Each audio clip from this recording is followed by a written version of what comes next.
And welcome here to Wake Up Call with Dan Tortora inside of the Cafe Kubal Studios, hanging out with you where sports truly meets that thing called life. Hope you're having yourselves a great morning. This morning we have a fantastic show set up for you. It is going to be busier than, we have a lot of busy shows, a lot of shows that have a ton of people coming through, and today is going to be no different. Today might be a record-setting moment when it comes to all the success that we're talking about here. So inside of the Cafe Kubal Studios, we appreciate you being here on Wake Up Call with Dan Tortora, where sports meets that thing called life. Cafe Kubal on 3501 James Street, 324 West Water Street, 401 South Salina Street, all in Syracuse, New York. You also find them on the corner of Route 11 and Taft Road at Sweetheart Corners for their drive-through location, and that is in North Syracuse, and you'll find them on 343 Fayette Street in Manlius, New York as well. So however you connect with Cafe Kubal, we appreciate you supporting local today. And I can't thank you enough for all that you do, and not only for Cafe Kubal, but for all of our wonderful businesses that we are so proud to work with here on Wake Up Call with Dan Tortora. So with that being said, speaking of those great local businesses, Ma & Pa's Kettle Corn and Popcorn Factory bring you what's poppin' every single broadcast. And what's poppin' today is we have a ton of coaches with a lot of success. Joining me first here in just a moment, Tae Baker, following his first career win as the women's basketball head coach at Bryant Stratton College of Syracuse. He's had 2 games that he's coached. The team is 2-0, so not only does he have his career historic win that to start off his time at Bryant Stratton as the women's basketball head coach, but he has started 2-0 and won his first 2 games. Clay Gagen-Sherman is joining me after Tay to celebrate his first win career-wise as the men's basketball head coach at Bryant Stratton College of Syracuse. And then Tom Bonus joins us of Moyne to celebrate his time inside of the NE10 Championship Game, guiding his men's soccer team from Moyne College to the championship game against the number 1 team in the nation. And then Ross Turetsky is going to join to talk Jets, Jags, and the World Series. And we'll round out the show in hour number 2 with a Syracuse Orange men's basketball preview you don't want to miss, with 9 or 10, I think at this point, separate interviews. Let's see here. Jesse Edwards, Chris Bell, Quadir Copeland, Peter Carey, Joe Girard III, Justin Taylor, Benny Williams, John Bolzak, assistant coach Adrian Autry, and head coach Jim Boeheim will all be joining the show in hour number 2. So we got a lot going on here where sports meets life. We thank you for being here on youtube.com, facebook.com, and mixlr.com, all /wakeupcalldt, and on wakeupcalldt.com's homepage, as well as facebook.com /livenowdt. With that being said, let's welcome in the man who's celebrating history this morning, Mr. Tae Baker, getting his first career win as Bryant Stratton College women's basketball head coach at Syracuse, in his first game coached there. So very excited for that. First career win and first head coaching opportunity, and then he won his second just to make the weekend even sweeter. Tay, how we doing? I'm good, Dan. How's everything going? Bro, if you can't tell by my energy in the studio today, I am amped up for you. I'm excited. I can't say enough. First career win in first game coached, then he won another one, starts the weekend off 2-0. It's got to feel good to be the head coach of this team and to not only get that first career win under your belt, but for the team to start off undefeated over the weekend. Yes, sir, Dan. I'm extremely excited. I'm first of all, I want to say I'm blessed, but I'm definitely excited. I can't even explain the words how excited I am, Dan. Yeah, it's so incredible. So bring me into it, Tay. Bring me into the preparation and what do you think was the difference to get out there and win? Because, you know, there's emotions that go into this, there's nerves that go into this. How did you settle yourself down, and how did you prepare yourself to take over this program? I basically just told everyone that this weekend just to go have fun with it. I know it's the first game. I know it's the first 2 games because we were in a tournament this past weekend. But I told everyone I know just to get the jitters out, the first game jitters. It took a while to get going, but after that, everybody came together. The chemistry just started kicking in, and we started playing very well. So for you, I know that there was a cool video. You're all dressed up, coming at the screen for your first game. What type of emotions did you have? What was going through your head? Like, bring me into the prelude to the first game and how you were kind of dealing with all the different things that are going on in your head as a coach, as this moment is special, as it's a historical moment for you. So what were you thinking? What were you feeling before the ball got tipped off in the first game over the weekend? I was feeling like very like nervous. I was telling Coach Clay I was very anxious over the weekend. Like I felt like I was going to be playing this weekend because I played for Bryant Stratton as well.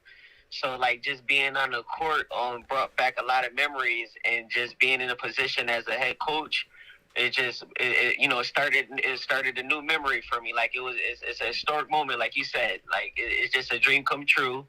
We work hard a lot in practice. It's been a lot of ups and downs in practice, and I felt like our practices paid off this past weekend. So for you, big takeaways, like you said, practice paid off, but biggest takeaways from these first two games with the women's basketball team, what are you seeing that you like, and what are some of those areas you want to work on? Some of the things that I like so far is that I noticed that our team is coming together.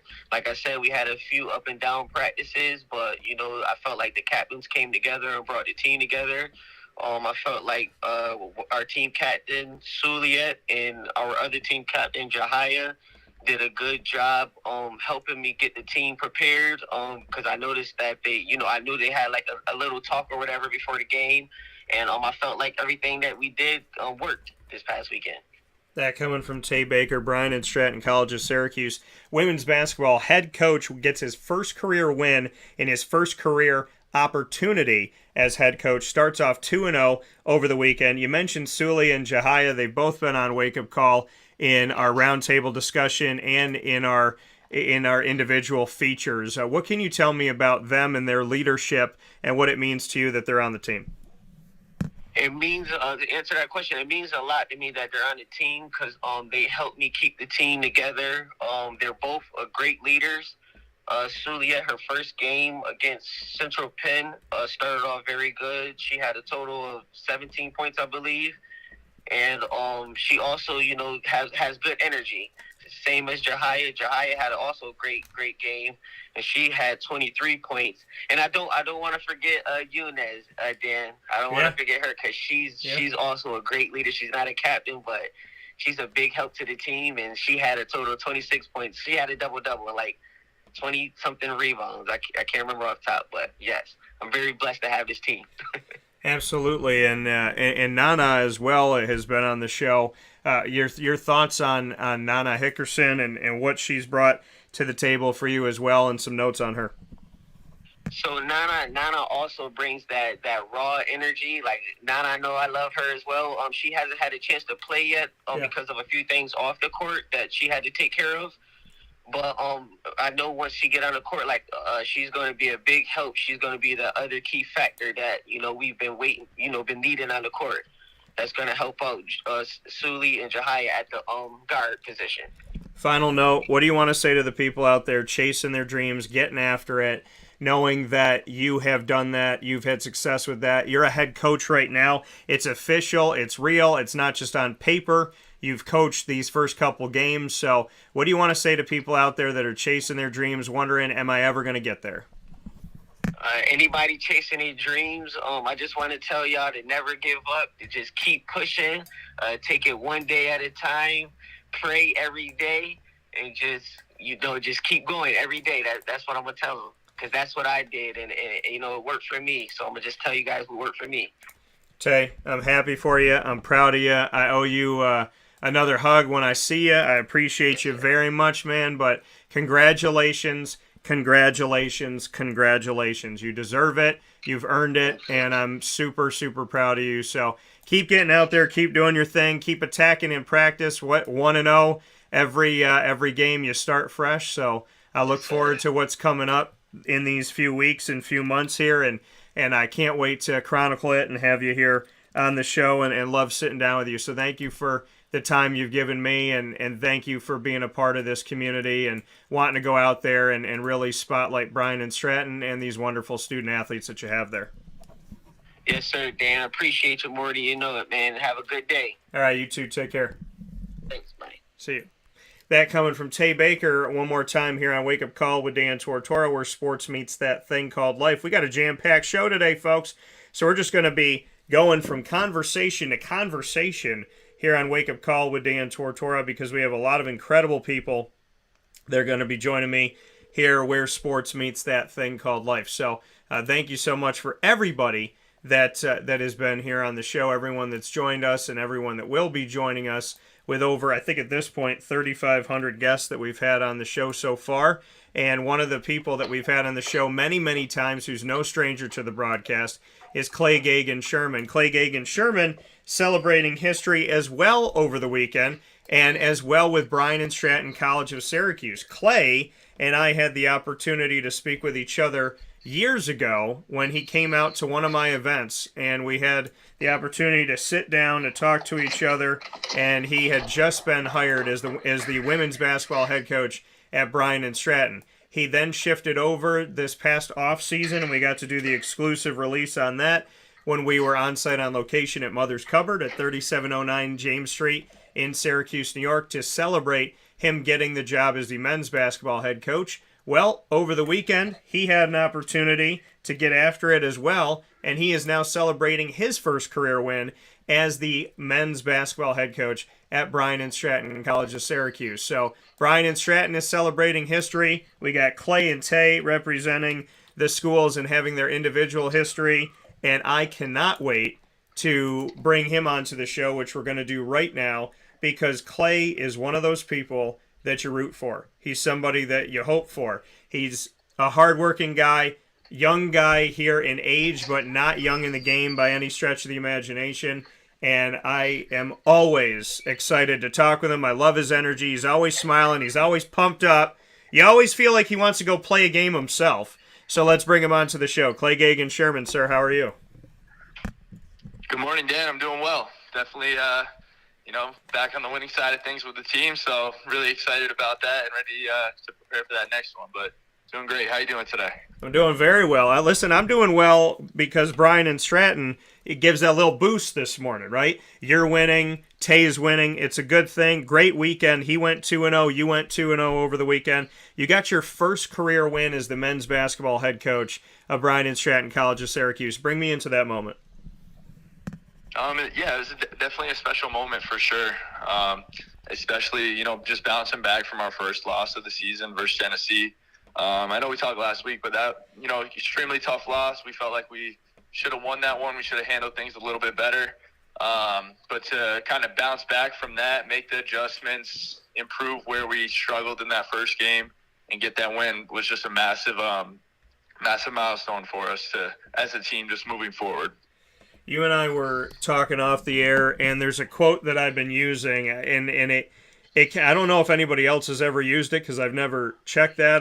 This is something that I sent to one of my coaching friends. First time I sent it was out to Nate Hackett with the Denver Broncos, their head coach, and they had won a game, and I said, "Gritty ain't always pretty," and I sent it out to you as well. It seems to be my theme to life and my theme to some of the stuff going on with my coaching buddies here. So gritty ain't always pretty. You and I talked about it. I know over the weekend you had to be gritty, and sometimes it didn't look as pretty. So bring me into just grinding out wins and finding a way.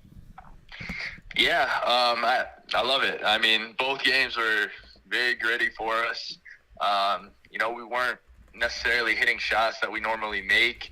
Our defense wasn't as on point as it could have been. But it's early in the season, and at the end of the day, we just managed both our wins, managed both games extremely well.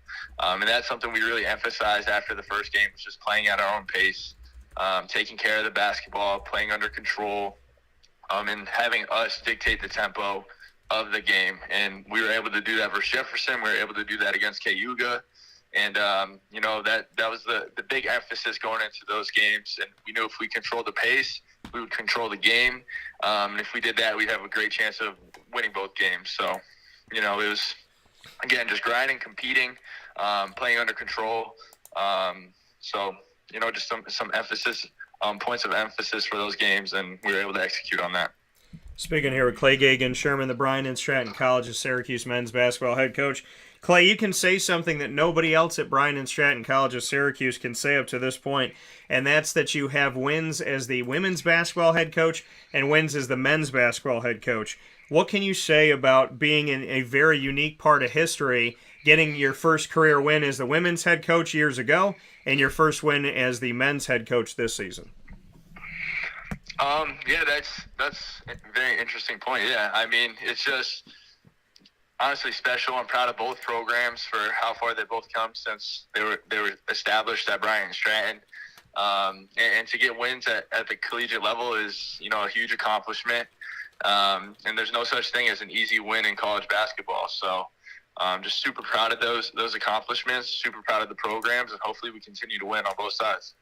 I know that you are very calm on the air, very even keel, but can you lend some of your emotion to that moment where you got your first career win as the men's basketball head coach? What did you do after the game? Who did you call? Who did you talk to? I know family was there.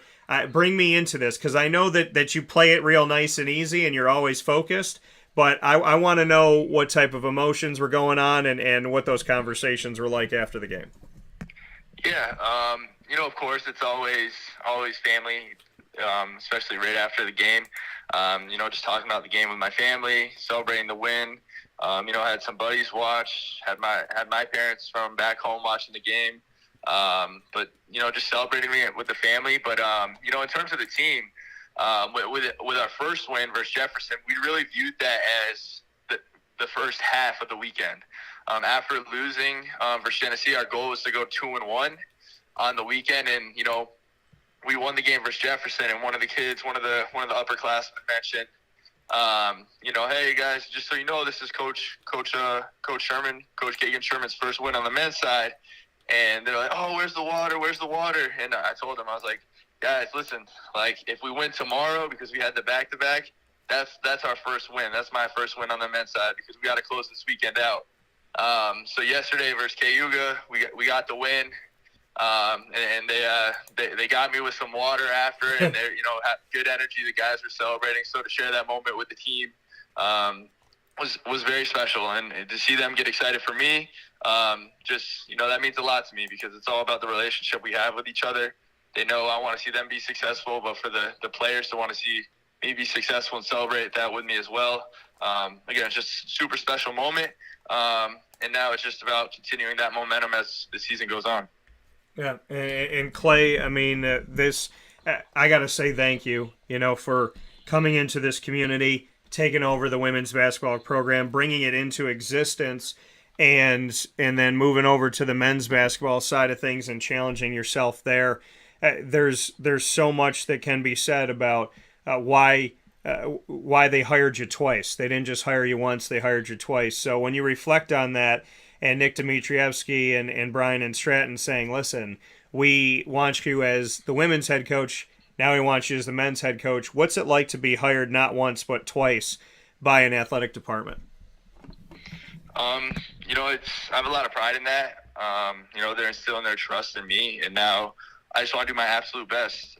Best job as a coach, as a leader in the school and the program, to put Bryant Stratton on the map. But it means a lot to me, and I just want to make the most of it. So hopefully we can just continue to do great things as an athletic department. Biggest takeaways that you have, positive things you want to work on coming out of this 2-1 start? Yeah, we just it's always about preparation. We did a lot of things very well. We executed kind of the main things we wanted to execute. But we got to prepare a little bit better offensively. We got to have clear communication as a team, be able to execute. And then defensively, we did some things, but now it's time to build up our defensive system, add some wrinkles into what we try to do, add a little bit more discipline to our defense, not foul as much. But going back, watching the film, adding a few adjustments, adding a few wrinkles to our systems, and just, again, continue that positive energy as we get ready for our home opener on Sunday. Very excited. Big-time home opener at noon and 2. We're going to have a doubleheader for the home opener for Bryant Stratton College of Syracuse for men's and women's basketball. Look forward to seeing you out there this Sunday, November 13th, starting at noon, with their second game to follow around 2 o'clock. Clay, Cleo, and Kate, I know that they mean the world to you. What was your moment like with them after getting your first win? It was, extremely special. Kate and Cleo and Kevin Kelly were there. And Kate brought Cleo down onto the floor, and, she was running up to me. So just to see their faces, see them happy, spend that moment with them means everything to me. And, we got some good pictures, so we'll have that moment forever. Absolutely. And I want to let you know that your father-in-law, and I've said this before and I'll say it again, I'm not in the trenches every day, but I would pay to have a father-in-law like him. He was there the day I met you, and he's been with you all the way through, and he's been fantastic. And he is watching and listening from 30,000 feet, not for the first time. So I don't know what to say about somebody that is so dedicated that he's listening in the air, but I can say that Wake Up Call with Dan Tortora is now being carried 30,000 feet above the air, thanks to Kevin Gagen. And, the Gagen family has been tremendous. I know your family and Kate's family has been wonderful, and that's been so beautiful to see that off the court, even more so, just how much love is there, because I'm sure that helps the losses hurt a little bit less and the wins maybe feel a little bit better. Yeah, absolutely. Shout out to Kevin. Shout out to Kelly. Love you guys. Want to be here without you. Just love all the support. I'm just super lucky, super grateful. That coming from Clay Gagen-Sherman, celebrating his first win, and then he went ahead and got another one. I feel like DJ Khaled on the show this morning, but very excited, and another one. So congratulations, 2-1 start. We got the home opener coming up this weekend, Sunday, November 13th. Clay, as always, I appreciate you. I'm happy for you. I'm grateful, and I know that you're going to do some great things. You've already made history at Bryant Stratton. I look forward to new history that's going to be made this season, hopefully. Thanks, Dan. As always, I appreciate it so much, man. All right, I'll talk with you soon. All right, thanks, Dan. Take care. That coming from Clay Gagen-Sherman here on Wake Up Call with Dan Tortora, where sports meets that thing called life.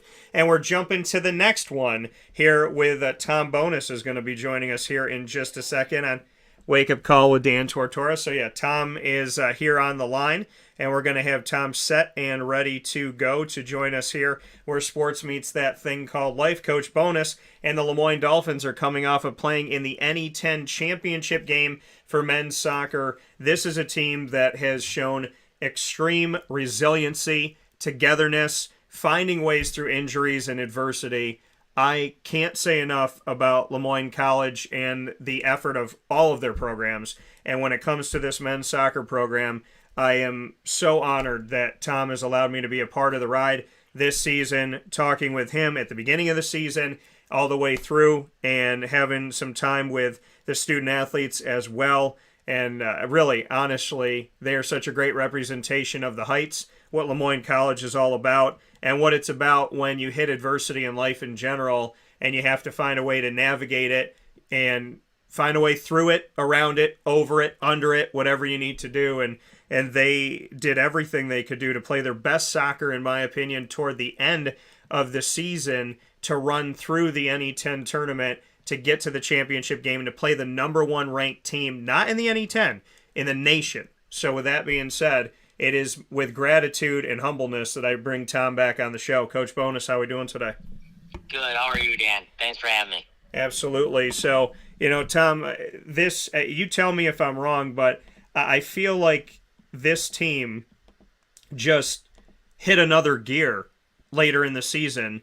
Do you believe that? Did you see that? And why did it happen, if that's what you saw? Well, we always thought that was our thinking at the beginning of the year, was that, we were going to be a tough team towards the end because we had so many new faces coming into the beginning of the season, and it was just going to take us, some time to gel and so forth. But I think, more than that, the things that we encountered during the season, our backs were to the wall almost the entire season, with injuries, with suspension. There's a couple guys suspended due to red cards, and the guys just they never blinked. They just did a great job of, staying on course and, really protecting, what this tradition is of this program. So, I couldn't be prouder of them. So. In having that pride and having that connection to him, like you said, you felt like this is a team that was going to improve over time. Did they exceed your expectations, meet your expectations? Coming off of advancing to the championship game in the NE10, expectation-wise, where is this team this season? I think that's a twofold question. One, did they meet my expectations in terms of, their togetherness or unity, the culture that they created? Yes, absolutely. Did they meet my expectations as far as, what we got accomplished on the field? We were just looking, me and my assistant were just talking, and we were looking at the teams that are probably going to get in the NCAA at large bid, and we look at the list, and we're better than a lot of those teams there. I think that the guys, this is going to be a learning curve for them this year, that they've got to take care of. Some of the results that we had ties in, that we lost in, to put us in a position where we're getting an NCAA tournament bid. That's our ultimate goal. The program has been in 7 of them. We want to, always try to get into an NCAA bid. And as well as Dan, once you get in the NCAAs, anything can happen. Yeah, and I think that was the thing, right? You got in the NE10 tournament and anything can happen, and you won those first couple games to go up against Franklin Pierce. You were the only blemish this season on Franklin Pierce's schedule, undefeated against everybody, but they had a tie against Moyne College. I know in this game they ended up getting a 2-0 victory, but knowing that they were the number 1 ranked team in the nation at the time of play toward the end of the season, they've been ranked through the season. So to know that the nation's been watching Franklin Pierce and that you are that only blemish, what does that say? I know you want to make the NCAAs, but what does it say about the level of Moyne College, that if Franklin Pierce is the most respected team arguably in the whole country, that Moyne did something to them and basically showed that the king can bleed, so to speak? Well, and that was my point before. Not only did we have a good result against Franklin Pierce, Mercyhurst, who is number 2 in the country, we had a tie against them at our place. We had a win against Southern Connecticut, who was originally ranked opponent. We had a win and a tie against, Adelphi, who was a win, was originally ranked opponent. So we had good results. I guess the learning curve for these guys is we just got to take care of all of our results, just not the big ones. So that that's a measuring me, to get a draw against Franklin Pierce, and I thought we played pretty well in the championship game. I think that's the measuring stick of where this team is and where it can be. And speaking here with Tom Bonus, before I let you go, Moyne men's soccer head coach here for the Dolphins on the Heights in Central and Upstate New York. Like you said, you're looking at the teams that could be getting at-large bids to the NCAAs and advancing, and you feel like you're better than them. What is the case when it comes to the at-large? For those that don't know, if you don't win your conference tournament and you're in the men's soccer world of Division II, bring me into how difficult it is to be an at-large bid and kind of what you've seen over the last couple decades plus as far as what they look for. Well, it's very difficult, Dan. They have 10 at-large bids just for our region, and there's 5 of them that are already taken up with automatic bids. So you're talking 5 at-large bids that go out, and there's probably about 40 to 45 teams in our region. So there's very little room for error to get in if you don't win your conference tournament. Yeah, so I mean, it's one of those situations, and we see it a lot in Division II and Division III, where it's, win your tournament just to secure that because of how difficult it is. You said you feel like your Lemoyne team this season, this men's soccer team, is better than some that may get into this. And I know we've talked about some things that you've done in teams you've played well and played into ties or defeated. What are if the committee called you today, if the NCAA said, hey, Lemoyne, we're looking at you, what do you think on this resume has been the best to showcase and say, hey, if we made it in, we would make some damage?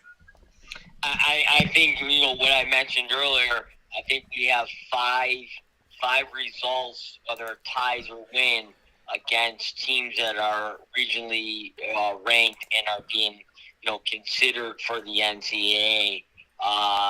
Not only in plus we're the only blemish on, number one Franklin Pierce and number one, number two Mercyhurst. Yeah. But I think along the way, I think we've had some great results, and I think we've had some results that we should have won, and it's a learning curve for these guys. If our goal is to make it to the NCAA tournament, we got to take care of those results.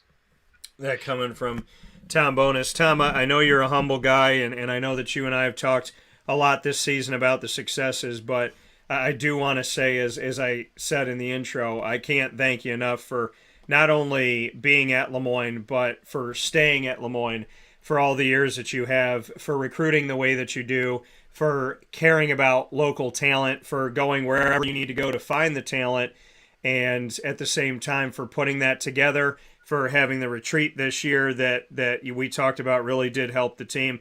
You've done a lot of work in the trenches that some coaches wouldn't do, like a retreat. You've done a lot of work in the trenches that some coaches do, but not as well.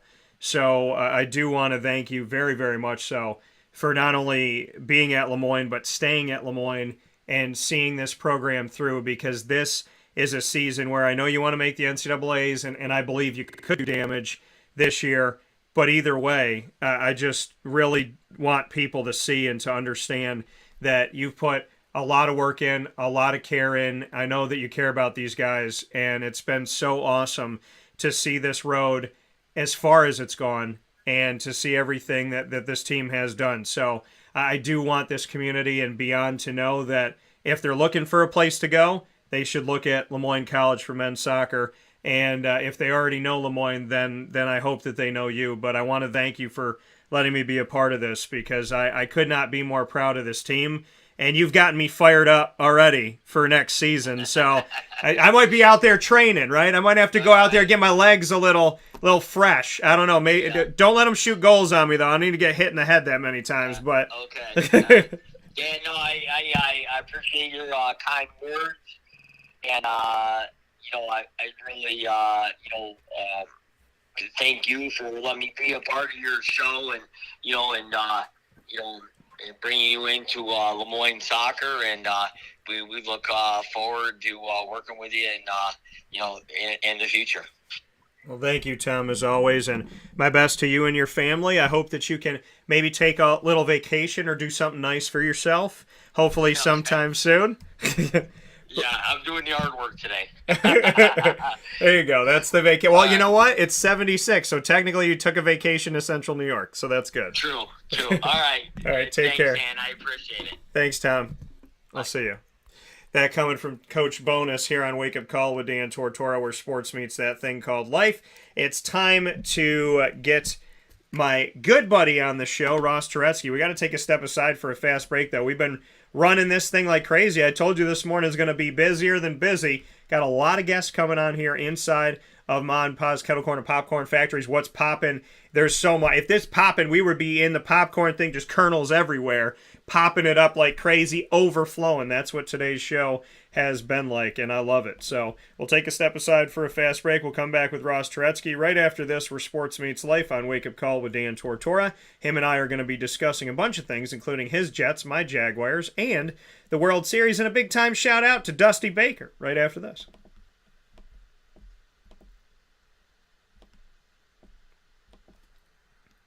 Carvel DeWitt. It's what happy tastes like. Do you know why? Because we make ice cream. Creamy, rich, flavorful ice cream. Not yogurt or iced milk like some of our competitors. Ice cream. Fresh, by hand, daily. For the calorie conscious, we have something new for you. Our new Carvelite. Same great flavor, creaminess, and texture of our regular ice cream with only 35 calories an ounce. So whether you want an ice cream cake, flying saucer, dasher, carvalanche, hard or soft ice cream, we will satisfy your craving with our fresh, handmade regular or new Carvelite ice cream. Carvel DeWitt. It's what happy tastes like.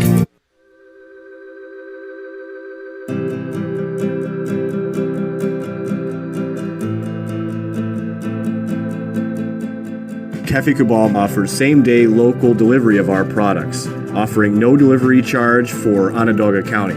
Shop cafecabal.com for fresh roasted coffee beans, cold brew, travel mugs, and all your essential Cafe Cabal needs. Cafe Cabal, coffee for the soul.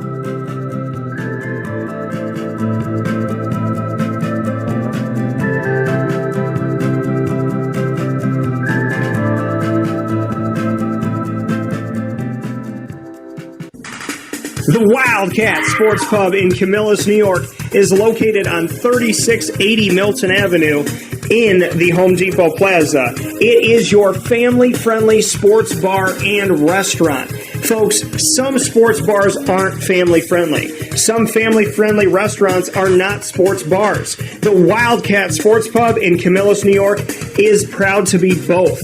It is that marriage that you've been looking for years. The Wildcat Sports Pub is your home base for your sports bar and restaurant needs, games for the kids, indoor and outdoor activities, and enough things on the menu to come back every single week and get to try something new. They're open Sundays from noon to 8 p.m., Monday through Wednesday, 11 a.m. to 11 p.m., and Thursday through Saturday from 11 a.m. to midnight. For reservations and party information, call 315-487-2222 for the Wildcat family-friendly sports pub and restaurant.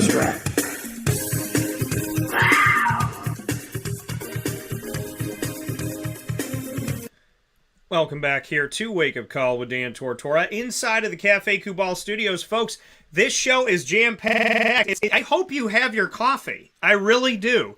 I hope you've gone to Cafe Kubal this morning. I hope you've gotten your caffeine ready, because this show has been just, we're just bringing everybody on, running it through, getting as many as we possibly can. My people are on the show today. I'm so excited, and there's so many people that I have throughout the year. They're all my people. Over 3,000 guests we've had on Wake Up Call since its institution of the Dan Tortora Show that became Wake Up Call with Dan Tortora. It's been complete and utter beautiful and wonderful times. And so I am so happy that I have the opportunity today to continue with you. Cafe Kubal Studios, 3501 James Street, 324 West Water Street, 401 South Salina Street in Syracuse. They're also located on the corner of Route 11 and Taft Road at Sweetheart Corners in North Syracuse, and that is their drive-through location, and on 343 Fayette Street in Manlius, New York. So however you connect with them, thank you for doing so. I appreciate you so very much. And I'm joined right now on the broadcast inside of MonPazPopcorn.com, so it's popping. Can you believe it? It's 9:42, and we've already had our first three special guests on the show. Tae Baker winning his first game and getting his first career win as Bryant Stratton women's basketball head coach at Syracuse, and he did it in his first game. Gagen-Sherman, first career win as the men's basketball head coach at Bryant Stratton College of Syracuse. And Tom Bonus being the only blemish, Moyne men's soccer, the only blemish on the schedule of the number one team in the nation ranked, Franklin Pierce, and number two team in the nation, Mercyhurst. NCAA's, what are you thinking? Gotta let this Moyne team in. The top two ranked teams in the nation only have blemishes against Moyne. That says something about the Heights. And now, speaking of the Heights, well, we've been on liftoff, right? Kevin Gagen, he's 30,000 feet in the air listening to the show. And what else goes up in the air like that? The Jets. And the Jets just beat the Bills? What? So we got to talk about that. My Jaguars in a 5-game losing streak. And Dusty Baker finally gets a World Series. And maybe, just maybe, people can take a step toward the positive direction with the Astros, at least when it comes to Dusty Baker. So with that being said, My good buddy Ross Turetsky is on the broadcast. We got him for a few minutes today. We usually have him longer, but we're going to bring him on for about a 15-minute set or so just because I couldn't have my Monday morning cup of joe without my buddy here, I guess my cup of Ross, too. So let's bring Ross on to the broadcast. How you doing, buddy? Jets, Jets. It's a miracle. Hallelujah, hallelujah. They beat probably the best team in football, the team that everyone expects, all the alleged quote-unquote experts think will win the Super Bowl this year in Arizona in about 100 days from now. The Jets defeated them and smacked Josh Allen, probably the best quarterback in football, to a mixture between him and Pat Mahomes as the best quarterback in football right now. They smacked him in the mouth. The defense was just hardcore all day long. He was running for his life, and it was awesome to see the Jets win 20-17, come back from a 14-3 deficit, and I loved it at home in Jersey. Jets got the win on their Veterans Day celebration game. It was beautiful to see. The offense still is a little bit leaves something to be desired. The running game was very good. They did well with that. Zach Wilson still makes some boneheaded mistakes, turns the ball over, fumbles, makes some interceptions from time to time. They had a chance to get at least a very easy field goal late in that game, and he fumbles the ball. And luckily, they got the ball right back when they picked off Josh Allen. Josh Allen looked flustered. He was getting hit, sacked. He was running for his life. He threw a few interceptions, and he just had a lot of trouble all day. He looked like a very ordinary quarterback, which is very hard to do when he is so talented running and throwing that ball. And he's a gigantic human being to take down. And the Jets really had him scared for his life, and it was awesome to see. Yeah, man, I got to tell you, and the guy that got involved right at the beginning of the game that picked him off and put the Bills on the heels right in the beginning of the matchup is also the guy that I think ended the game with a big play, and that is Ahmad Sauce Gardner, a guy that I covered, interviewed, and have had for the last couple seasons with the Cincinnati Bearcats. He was the 4th overall pick and the Jets' first pick that they had in the 2022 draft. I prognosticated their first 4 picks of the draft, including Ahmad Sauce Gardner. What do you think about number 1? Is Sauce boss to you, Ross? Oh, I like that. Is Sauce boss to you, Ross? But your thoughts on the fact that Ahmad Sauce Gardner did what he did to Josh Allen at the beginning of the game, then he did it at the end of the game. He was the bookend of this and a big sign of the defense. He's a rookie, yet Ahmad Sauce Gardner just helped take down the behemoth of the NFL. I love to see the confidence, and he brings this swag, this bravado about him, something the Jets have not had for years. It's always been with the Jets, the sky's falling. Even if they get off to a good start or they're doing well in a game, they're like, when is it going to implode? When is the roof going to cave in? With guys like this, him, and then another superstar rookie in the first round, they got Garrett Wilson from Ohio State, the Ohio State University. Yeah. He is a nice safety blanket for Zach Wilson to throw that ball down the field to. Big guy, very athletic. And then Sauce Gardner, he's got the big chain he wears. Number 1, he doesn't lack confidence at all. I wish I had some of his confidence because I know growing up, even to this day, even when I'm doing sports reporting and interviewing people, I have to get myself going, psych myself up so I don't get nervous and stage fright talking to some of these athletes and coaches. Or back in the day when I was trying to go up to a lady and talk to her, I would fumble over words and basically me like you, like a caveman. This guy does not lack confidence. I feel like he could talk to anyone in this world and he would be like, "How's it going, baby?" And it would be okay. He would get smacked in the face. If I said it, I probably would fumble the words and I would probably be arrested if I talked because I don't know how to talk properly, even though that's what I do for a living. So I love the swag he gives, and I love that he has brought that to the Jets. And also, Robert Saleh, the head coach of the Jets. I love the passion, the desire. And remember what he said at the beginning of the season. He's like, we're keeping the receipts. All the people who trashed us, and when they end the year losing, they're like, oh, we're going to be garbage this year. He's like, we're keeping that all in the back of our minds. And it's just like, I don't forget. I might forgive a little bit, but I don't forget. That defense probably right now is one of the best defenses in football. It's at least a top 5 defense. And anyone, they can compete with anyone. It's all a question about, will Zach Wilson do enough not to turn the ball over? They can stay in a game with the Bills. They can stay in a game with the Kansas City Chiefs and Pat Mahomes. Any top-tier offense, they can stay in that game because of that strong defense. And it's great to see. And I love that the Jets finally have that confidence and that swag about them. Yeah, it's been incredible, and for those of you listening, that is my nephew LJ that is wreaking havoc right now. But Jordan Whitehead and Sauce Gardner both have an interception in this matchup against Josh Allen. Don't see Josh Allen throw a lot of interceptions, especially not two in one game. Let's head over to my Jaguars here and take a look at the fact that their 5-game skid is done here. And then Dave, I do want to let you know this, Ross. Dave Hines sent a message. He said, "Hey, tell Ross I said what's up. Awesome show." So that's coming from Dave Hines. Jacksonville Jaguars beat... That's my fellow T-ball coach. He's a good buddy of mine. Loves the Eagles, loves sports, loves the Yankees, and very happy he's listening in. Yeah, so thank you, Dave, for tuning in this morning. Maybe you could teach me how to play T-ball. I didn't do that well as a kid, but I was a basketball player. So I always tell people, I said, as a basketball player, I'm not supposed to be good at baseball because Michael Jordan was a really good basketball player and he was not that great at baseball. Yeah, so he hit the baseball to save his life. Yeah, as so as a basketball player is. So the Jacksonville Jaguars, my team ends a 5-game skid. 3-6 is the record now. They're back to 500 at home, 2-2. They defeat the Raiders 27-20 by going. They were down 17-0 to start the game. Went into halftime down 20-10, and then scored 17 unanswered points. The irony of starting 17-0 and then in the second half shutting them down 17-0. The defense did not allow a single point in the third and fourth quarter, while the offense took care of business. Travis Etienne Jr. did the work that he needed to do, and my Jacksonville Jaguars have ended a 5-game skid, which has brought them to what was a 2-6 record, which is now 3-6. And if you look at this, folks, just to put it into perspective, their 3-6 record right now has got them in third place, just a little bit behind the Indianapolis Colts.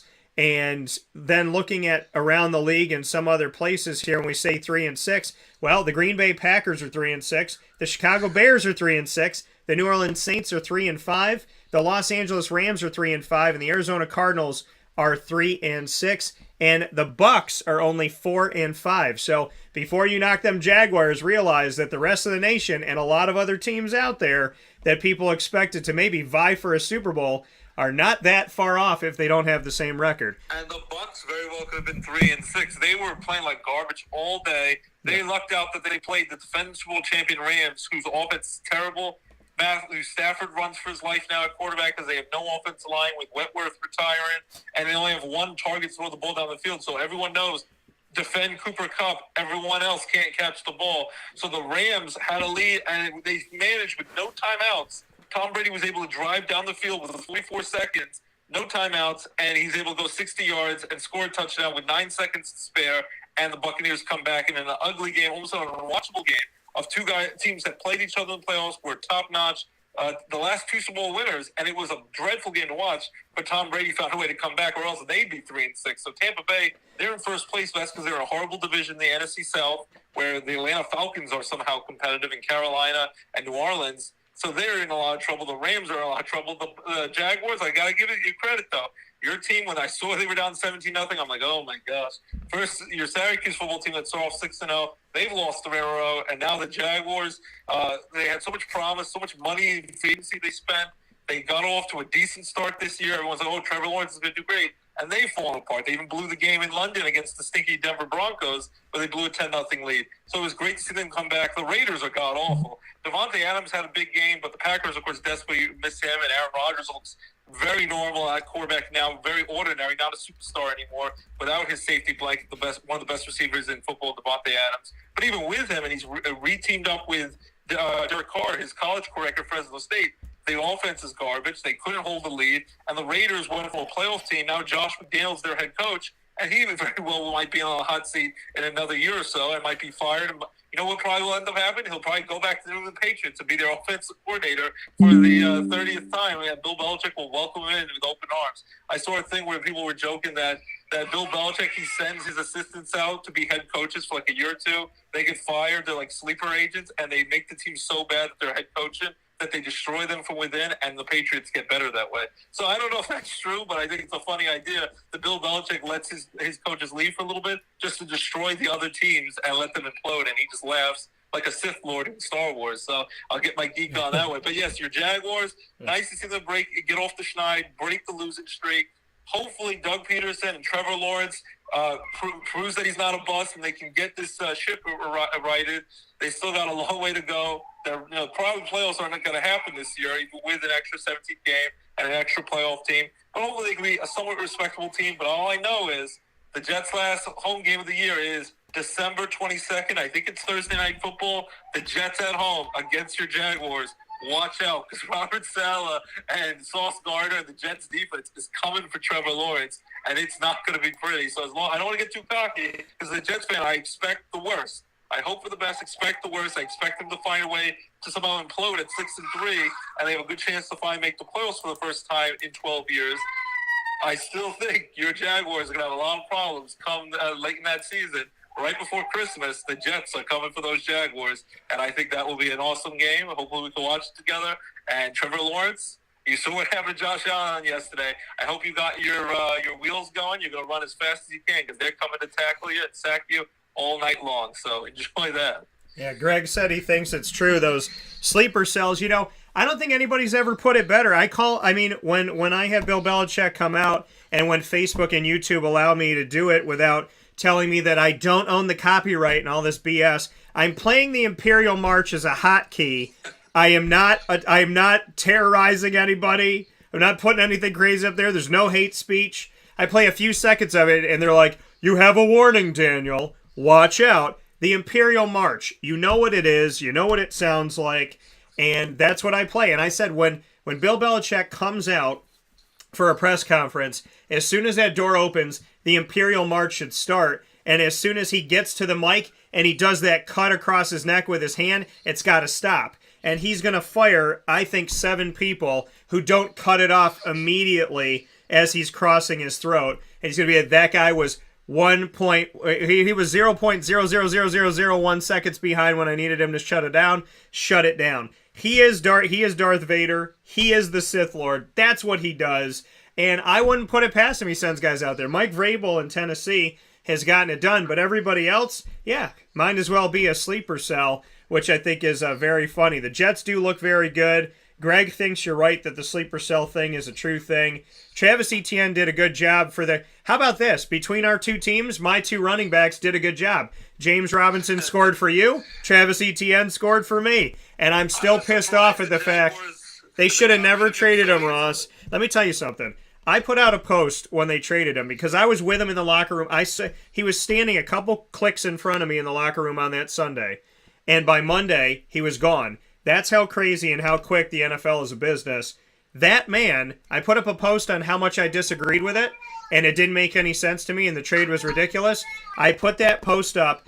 Every response I got from every Jet fan was like, "Hey, we won the lottery." And I was like, if 100% of Jets fans are ecstatic and nobody else is sitting here going, "Dan, that's a good trade," obviously not only did you all agree with me, but you realized how stupid it was. You guys needed to get bailed out. Jacksonville bailed you out, and they have to play you toward the end of the year, like you said, right before Christmas. So I'm so happy that James Robinson has a place to go, but I'm very confused why Jacksonville was like, "Oh yeah, Jets, let me give you one of our best players to help out your 1-2 punch when Breece Hall gets healthy again and whatnot."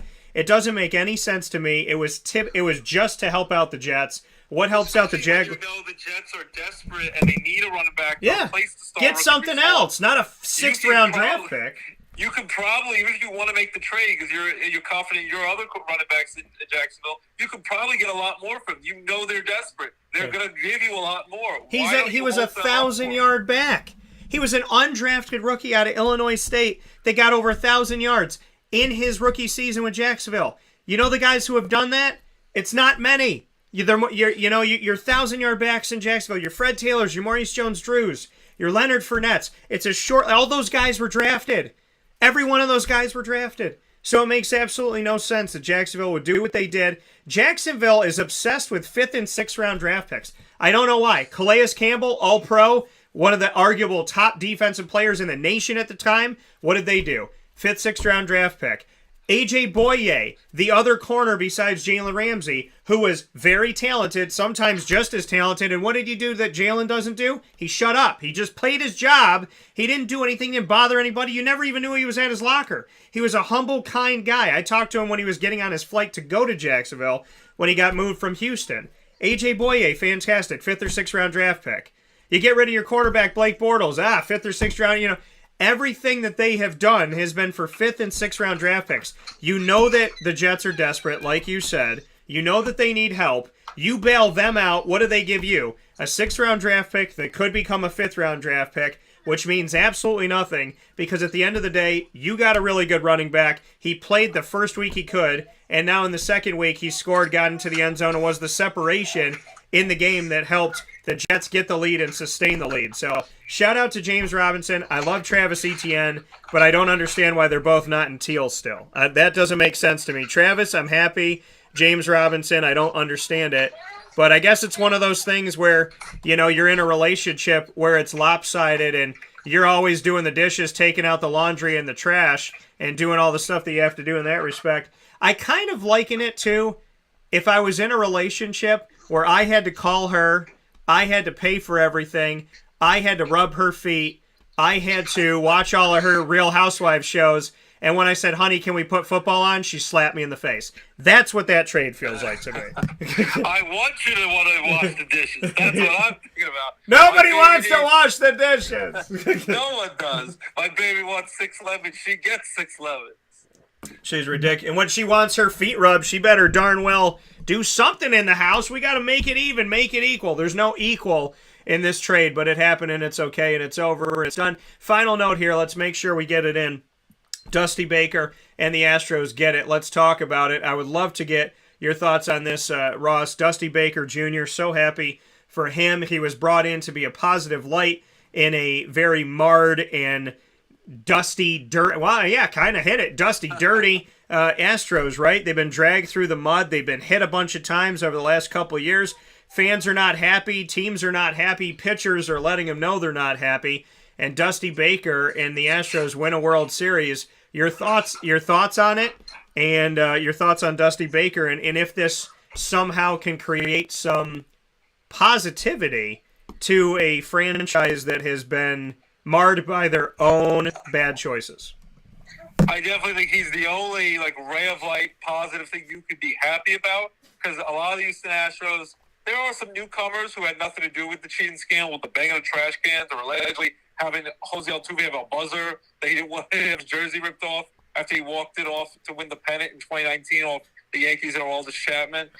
There's so much shady stuff, but there's still a lot of those Astros who are still there. And they've never fully apologized. They've been very vague. I'm sorry, but I won't tell you what I'm sorry about. Never got suspended. Never got in trouble. They get booed. They sometimes get hit with pitches. Every city they go, they get the cheating signs and the trash cans fans will bring with them and bang on them. But yeah, Alex Bregman is a great third baseman. Jose Altuve, the little tiny guy who crushes the ball. All these terrific Astros who are still playing great, and that's why I always got annoyed. It was almost like the steroid scandal.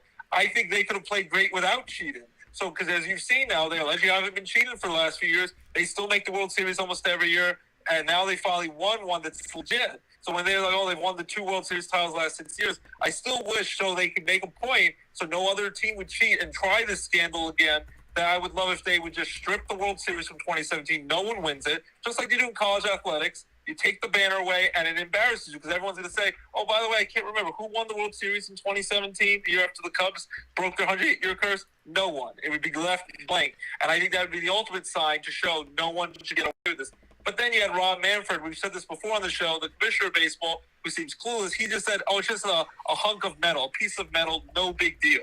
So for him to think that and not give any – the only people who got in trouble were like the GM and the managers, who have since got other manager jobs, including the Red Sox manager. I love John Calipari.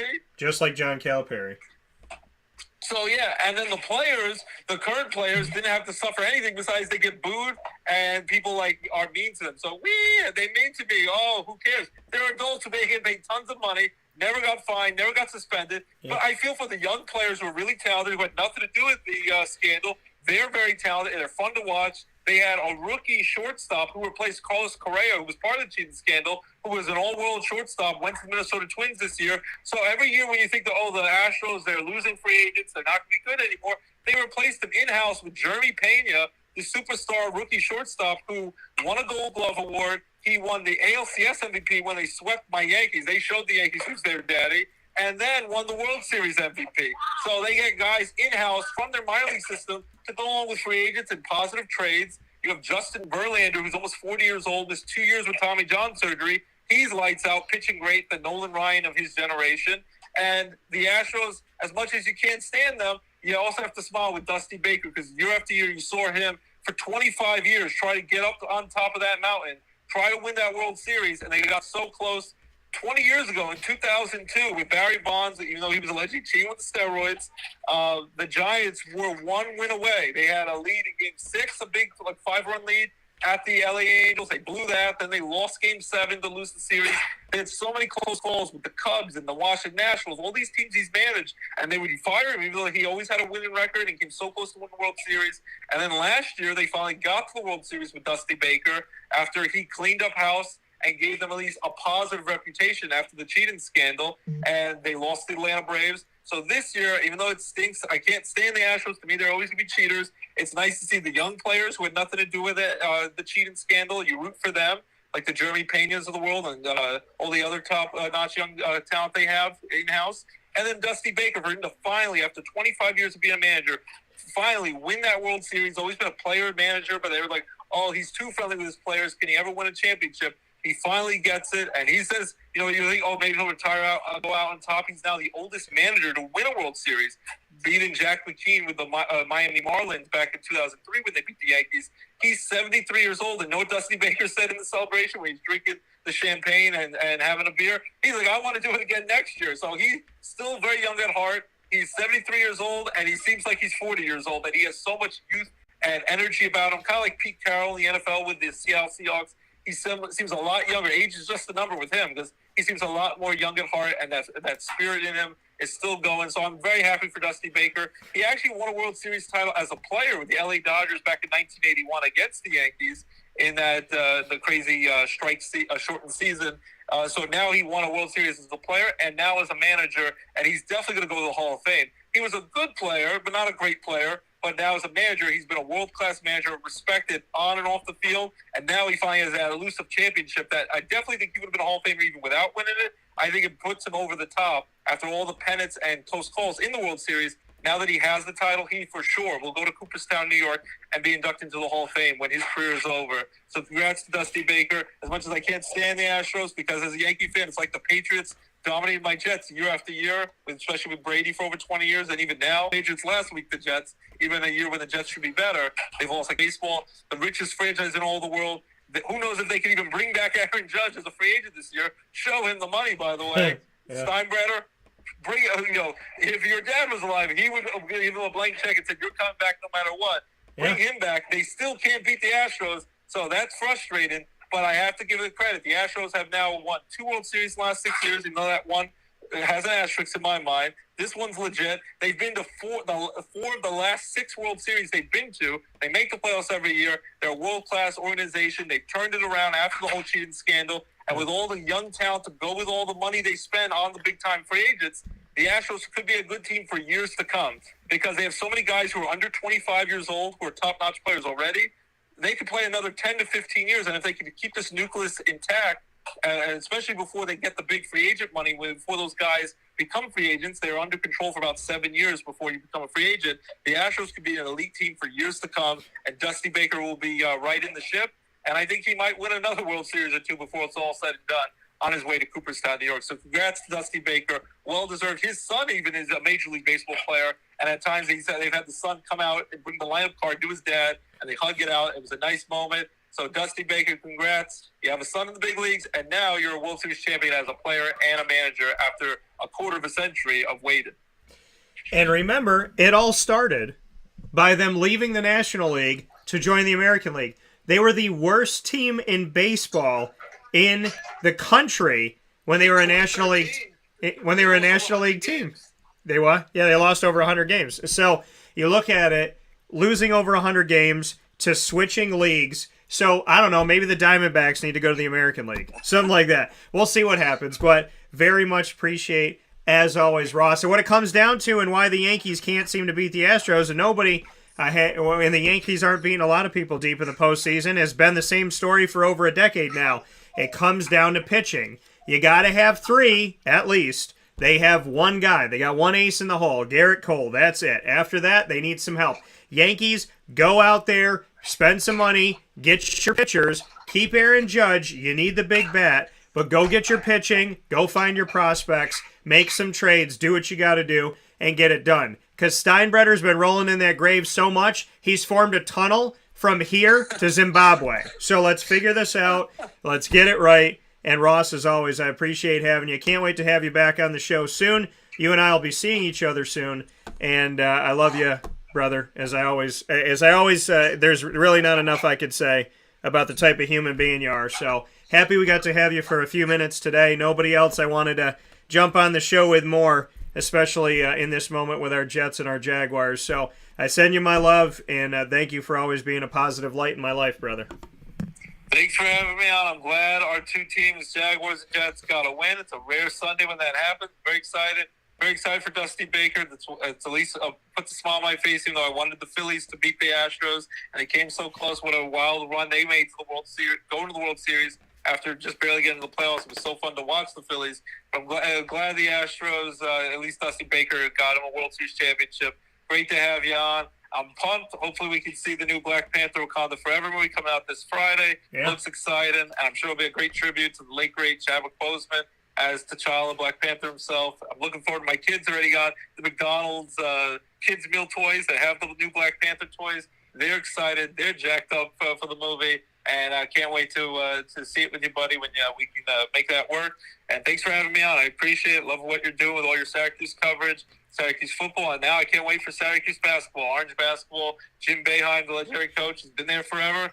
Let's see what kind of season they're going to have. I can't wait for all your coverage as the season is about to kick off. So very excited to keep following all the great things you're doing. And love you, buddy, and can't wait to be on the show again with you very soon.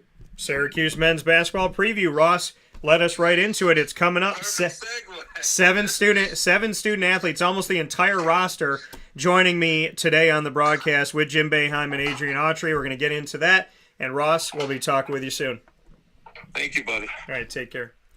That coming from Ross Turetsky here on Wake Up Call with Dan Tortora. I can't even get into my commercial breaks today. We can't even do fast breaks today. It's crazy.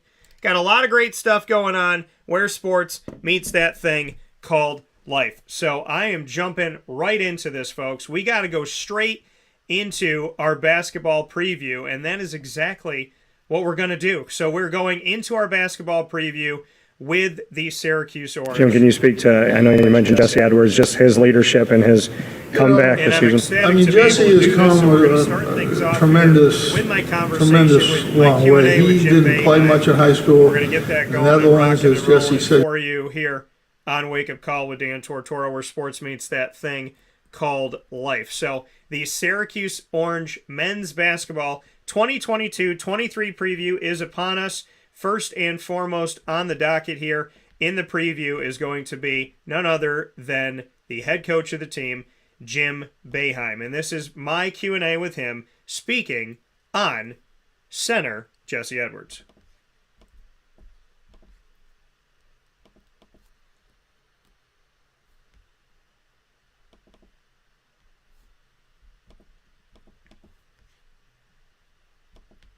Jim, can you speak to, I know you mentioned Jesse Edwards, just his leadership and his comeback this season? I mean, Jesse has come a tremendous long way. He didn't play much in high school. The Netherlands, as Jesse said yesterday, they play field hockey and soccer there. You know, that's what they do there, and at a high level. And but he's, you know, from the day he came in, you could see the potential was there. He's gotten better every year. You know, he's better this year than he was last year, and he had a really solid year last year. He's stronger, he sees the game better, understands the game better, and has just improved. He's been very, in practice, has been very good for him. Peter and Moyne have really pushed him They're two very, very capable defensive centers, and I think they really helped him get better in practice.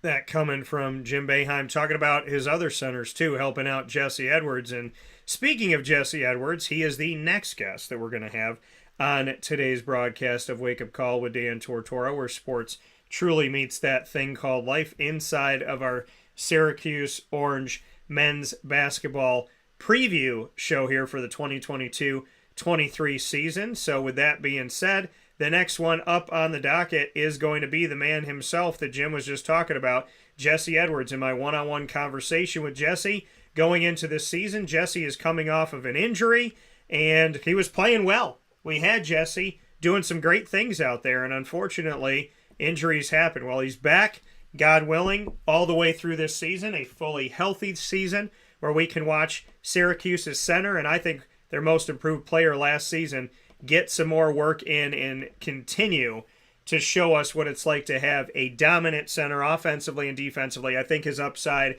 is there, and I think that he could be a tremendous player for Syracuse because I've definitely seen him improve and get up there. I love talking with him. And with that being said, here's my conversation with Jesse Edwards. Bring me into having the opportunity to go home and play. Yeah, great. I was thankful for that opportunity. It was a lot of fun to be home, a lot of fun to be with the team, and yeah, it was. I haven't learned that much that fast, in a while because it's such an environment where there's so many players together. So it was a great time. What did you learn that you could take and implement immediately? Honestly, just watching the different teams, the pros, the MVP, watching whoever was there, how they train, how they, approach the game. It was just a learning experience just being there. So yeah, I learned how to lead. On the court, I learned how to mostly just approach the game. So yeah. So what's different about, when you say you learn how to lead and whatnot, are you going to be more vocal? Are there different parts of your game that are maybe shooting wise? Are you going to be more active somewhere else? Where are we going to see it? I would say mostly just, I don't know if it's necessarily, I think it was Devendorf who I was talking to, Eric Devendorf, on his podcast, and we talked about just, how it is to lead, and some players are more vocal than others, and Dave obviously is, he was always getting into any games, and I'm usually more like a calm player, so I would say it's more just, person to person. Like I'll just be with guys outside the locker room, just chill and, talk about whatever. And then on the court, whenever they need something, I'll just be there. You got a lot of young guys, a lot of new faces on this team. What's the dynamic been like in practice? It's been good. It's been great. Yeah, they've been bringing a lot of energy. They've been really fun to play with, and it's just been really fun having them here because they're just bringing a lot of energy, and it's good energy. So it's not like they're cocky energy or something. It's really just a good group. So yeah. We heard Jim Boeheim say something that I think maybe some people passed out when they hear it, which is man-to-man. So we know that's coming. We know 2-3 zone obviously is here. What, with you knowing that this has been a 2-3 zone team for many, many years under Jim Boeheim, knowing that there's going to be somewhat of a balance now, what's practice been like, and what do you think about the implementation of man-to-man? I mean, it's I'll play whatever defense it takes for us, to get the best results. So, whether it's man or zone, I don't mind switching it up. I think it's fun, and I think this team is the right team to do it with. Also, and practice has just been practice. I say we've definitely been more focused on defense, but on the other hand, just go hard. And we used to play man in practice years, the last couple of years, just to get used to it for the offense. So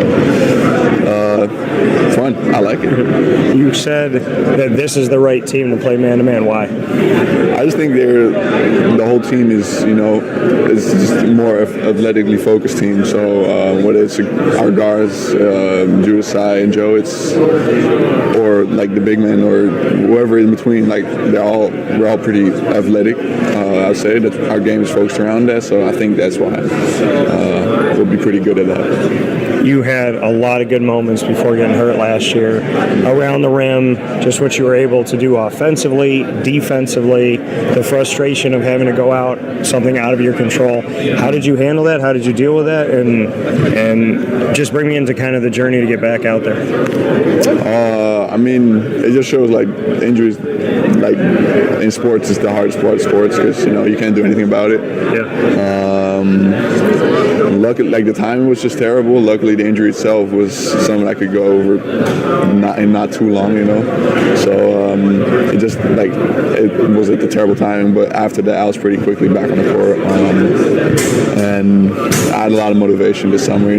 Just hearing, seeing how the team played, and we played really good. Even like the last game with our buddies too, we played really good. So motivation. That's what I took from it. And Coach brought it up that there's always talk on the outside of who's the best conference and who's this and whatever. I can proudly say that I never said that the ACC was a bad conference last year. I know a lot of people can't say that, but I never saw that because whatever you do within conference, you're beating up on each other, doesn't really show who you are overall. Yeah. And I thought the ACC with losses was happening because teams were so good. Yeah. So how would you describe, now that you've been in it for a bunch of years, what the ACC is and how difficult of a conference this is to try and get out of? It's just the kind of conference where everybody beats everybody. And that's, especially last year, I feel like it was just the epitome of that because it was like every game, the number one, you could play the number, 15, and you don't know what the result is going to be. So as a viewer, it was super fun, and people started to underestimate, I guess, the best teams in the conference. Teams that had some losses that would just be underrated going into the tournament, like UNC, for example. I think people wrote them off after 10 games, and they were like, yeah, this is probably the worst UNC team ever, and then come back and reach the final. So I think it showed that you can never underestimate the ACC. It's a tough conference, yeah. And it will be like that for a while to come, I think. So, yeah. That coming from Jesse Edwards here on Wake Up Call with Dan Tortora, where sports meets that thing called life, in our Syracuse Orange men's basketball preview for the 2022-23 season, doing it on the day of their opening season tip-off, which is tonight against Lehigh in the Dome at 8 p.m. Eastern Time here on Monday, November 7th. So on the day that Syracuse tips off the season, we're tipping our hats to them and featuring the Syracuse Orange on Wake Up Call with Dan Tortora, as you've heard from Jim Boeheim, the head coach of the team, in his thoughts on Jesse Edwards, and then you heard just now from Jesse Edwards himself. So next coming up on the docket here on Wake Up Call with Dan Tortora, in our season preview for men's basketball at Syracuse University, we have the opportunity now to go to another vet on the team, and that is none other than Joe Girard III. Joe Girard joining me here on Wake Up Call with Dan Tortora. We get to start things off with a laugh and have some fun with this one. Always appreciate speaking with Joe Girard. Love that he's from Glens Falls, New York, in our community, supporting local. And I love that Jim Boeheim recruits local, and I wish some other Syracuse coaches would consider doing that. So with that being said, Joe Girard is next up on the docket in our conversation, and I'm always happy to speak with Joe Girard here on Wake Up Call with Dan Tortora. Joe Girard III joining us here in our 2022-23 Syracuse Orange men's basketball preview, where sports meets life. Thank you so much for being here. So the only way I can know how to start this off is to say that I was screaming for you to play shooting guard last year. And when it happened the last 2 games, which I thought were the best 2 games the team played as a whole, I agree. Bring me into getting back to being a shooting guard. Yeah, I mean, I'm looking forward to it. Quite honestly, anytime, being a competitor, anytime you're on the court, and no matter what role it is, you're always having fun. So these past few years have been great for me. It's allowed me to learn a lot more things, especially being at Syracuse. Syracuse is known as Point Guard U. We have a great coaching staff who, all 3 of the assistants have played point guard here at some point in their time, and I've learned a lot. So I think I'm really appreciative for all that. I think just moving into the 2-guard role, the biggest thing is just having more of a mindset to score. This past few years I've had a lot of great scorers next to me. Elijah, Buddy, even Alan Griffin when he was here. All those guys who, Close Wider and Jimmy last year. All those guys, it was more, me trying to set them up and then taking my advantage to go score when, I saw the opportunity was right. But being in the 2-guard spot, a lot of the offense is run through the wings, so it gives me an opportunity to kind of move to look for my spot a little bit more, and it should be a fun year. Does it bring you back to some more comfortability? Yeah. I mean, it gives you a sense of comfort in terms of being confident to look for your shot. As a point guard, with the offense running through the other guys, not that you're not confident to shoot, but there's times where, you might second guess it just because these guys might be open and it's your job to get them the ball. Yeah. But, being the 2-guard, it gives you a little bit more confidence just to say, all right, this is my job to go score and get the ball up there and into the hoop. Having Jesse back with all the positives that he was bringing last year, just what you can say it is to have him back on the floor. It's going to be huge for us. I mean, we saw what we did in those 5 games where we won right in a row with Jesse on the floor. It was just unfortunate timing, that the injury happened, but it's great to have him back. We know what he can do in this league and in this conference and in the country, so it's going to help us out a lot. And the athletes that we have this year, it's going to allow them to get in the lane, either finish or have a lot of opportunity every single time down the floor. So it's going to be great. It's something that I genuinely feel people probably passed out when they heard it, and they heard Syracuse man-to-man. I know. Yeah, we'll see. Yeah. So man-to-man, 2-3 zone. We're hearing that there's going to be a mix of both. Yep. What can you tell us, and are you excited about having some dynamic element now? Yeah, I can tell you that we practice it every day, and it's been the defensive side of the ball as a whole has been the key emphasis ever since June, July, whatever we got here. Obviously, last year we had a top 15, top 20 offensive team in the country, and obviously the defense was the problem. But this year we have athletes, we have guys who are willing to compete, willing to work, and I think that's the biggest thing on defense is competing and working hard. We're going to do whatever coach tells us to do, whether it's man-to-man or zone. I'm sure it'll be a game plan kind of thing, depending on who we're playing, but we're ready to play both and willing to play both, and I think it's going to help us. Coach Boeheim obviously cares a lot about his players, and you get to know what that feels like every day. How you would describe him as you've evolved in your game, how he's been there for you? Coach Boeheim's done everything for me. He's a player's coach. That's why so many people love coming to play at Syracuse, is because of how much he trusts his players and how much confidence he gives them. He's going to get on you at times when you're doing stuff wrong, but that's because you're doing something wrong.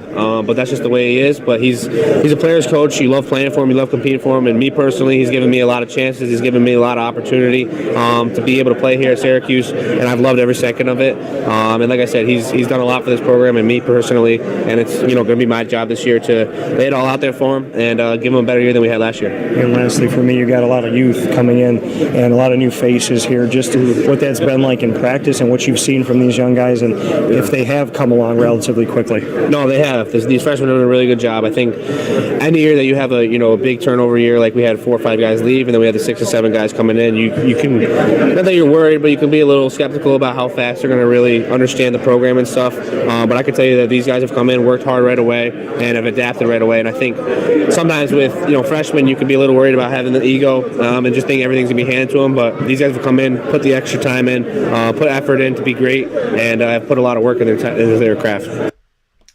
That coming here from Joe Girard III, coming onto this team as a shooting guard this season, which I'm very excited to see. I've been saying shooting guard over and over and over again, and as we laughed about and spoke about and he agreed with, Syracuse's 2 best games last season were when he played shooting guard. So happy to have him out there in the role that I think is going to really fit his game, and I'm excited to see what that's going to look like this season. Coming up after our fast break, I will have the opportunity to be joined by Benny Williams and we get to set the record straight about something that I thought was ridiculous last season.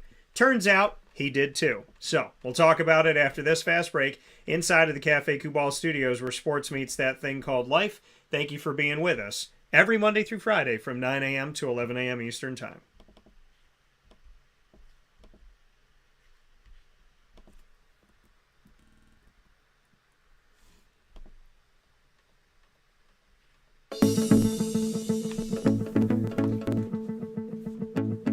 Avicoli's, located on the corner of Route 57 and Wetzel Road in Liverpool, New York, has been your trusted neighbor for decades. Located just steps from Liverpool High School, we're happy to have the Liverpool Warriors on-site, on-location broadcast at Avicoli's through Wake Up Call with Dan Tortora every single month, featuring student athletes, coaches, and administration throughout the year from Liverpool High School. Head out to Avicoli's today on the corner of Route 57 and Wetzel Road in Liverpool, New York, open Tuesday through Sunday for lunch, dinner, and drinks. We'd love to see you out there. And of course, you can call them at 315-622-5100 for takeout, delivery, and catering. That's 315-622-5100. And also find them on myavicolis.com. That's myavicollis.com.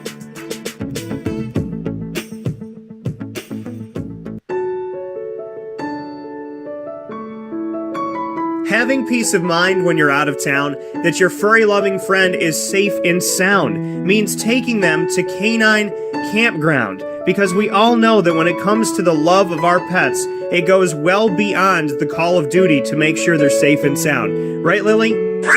So take a ride to 242 Johnson Street in East Syracuse, New York, and see Canine Campground and where your dog will be staying, in the classic cabin, the executive cabin, the grand cabin, or of course the luxury cabin, because if you know Lily, you know she loves luxury. Now you don't have to wait to the last minute to find a family member or a friend that'll take your dog for a few days. Call Canine Campground at 315-299-4013. That's 315-299-4013. Their drop-off and pickup times are Monday through Sunday.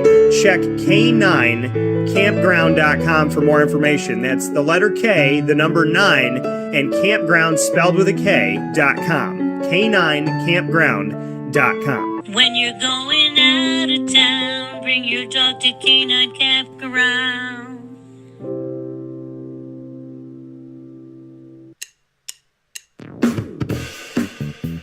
PB&J's Lunchbox, the food truck that you love finding all throughout Central and Upstate New York, now has a street-side cafe. So when you're craving their traditional favorites as well as their out-of-box amazing menu items, you can now head to 663 Old Liverpool Road in Liverpool, New York. Located just minutes from the highway, the Thruway, Destiny USA, and Onondaga Lake Parkway, PB&J's Lunchbox Street-Side Cafe is there for you Monday through Saturday from 9 a.m. to 7 p.m., serving breakfast, lunch, and dinner all throughout the day. Get breakfast for dinner, dinner for lunch, whatever you fancy, including their award-winning grilled peanut butter and jelly sandwich. Find them at 663 Old Liverpool Road in Liverpool, New York. PB&J's Lunchbox, where we love to know what's in your lunchbox.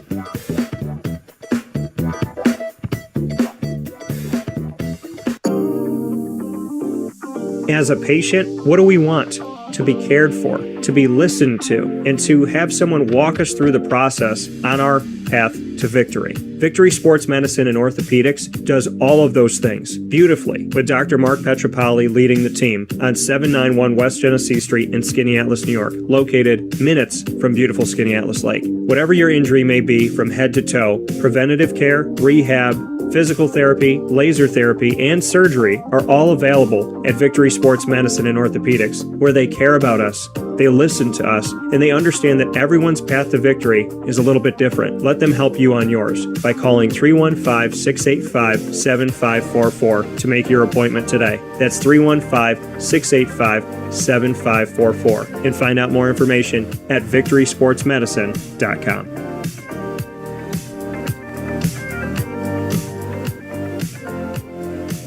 Welcome back here to Wake Up Call with Dan Tortora inside of the Cafe Kubal Studios, hanging out with you where sports meets that thing called life.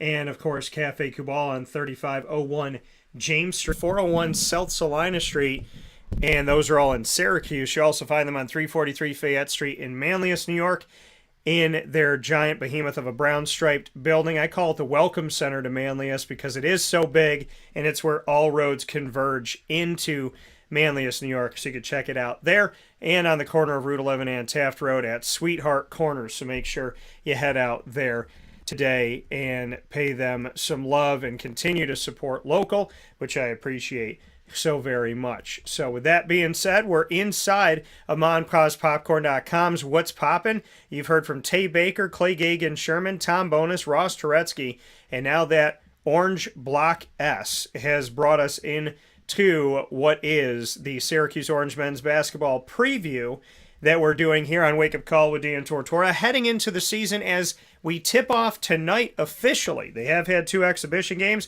but this is the first game that counts on the schedule. And so here on the day that Syracuse will tip off their 2022-23 season against Lehigh in the Dome at 8 p.m. Eastern Time, that I will, God willing, be on site on location for, I have the opportunity to bring you my season preview with almost every single player on the roster, plus a couple coaches. You've heard from head coach Jim Boeheim in his thoughts on Jesse Edwards. Then you heard from Jesse Edwards, the center on the team and veteran returner.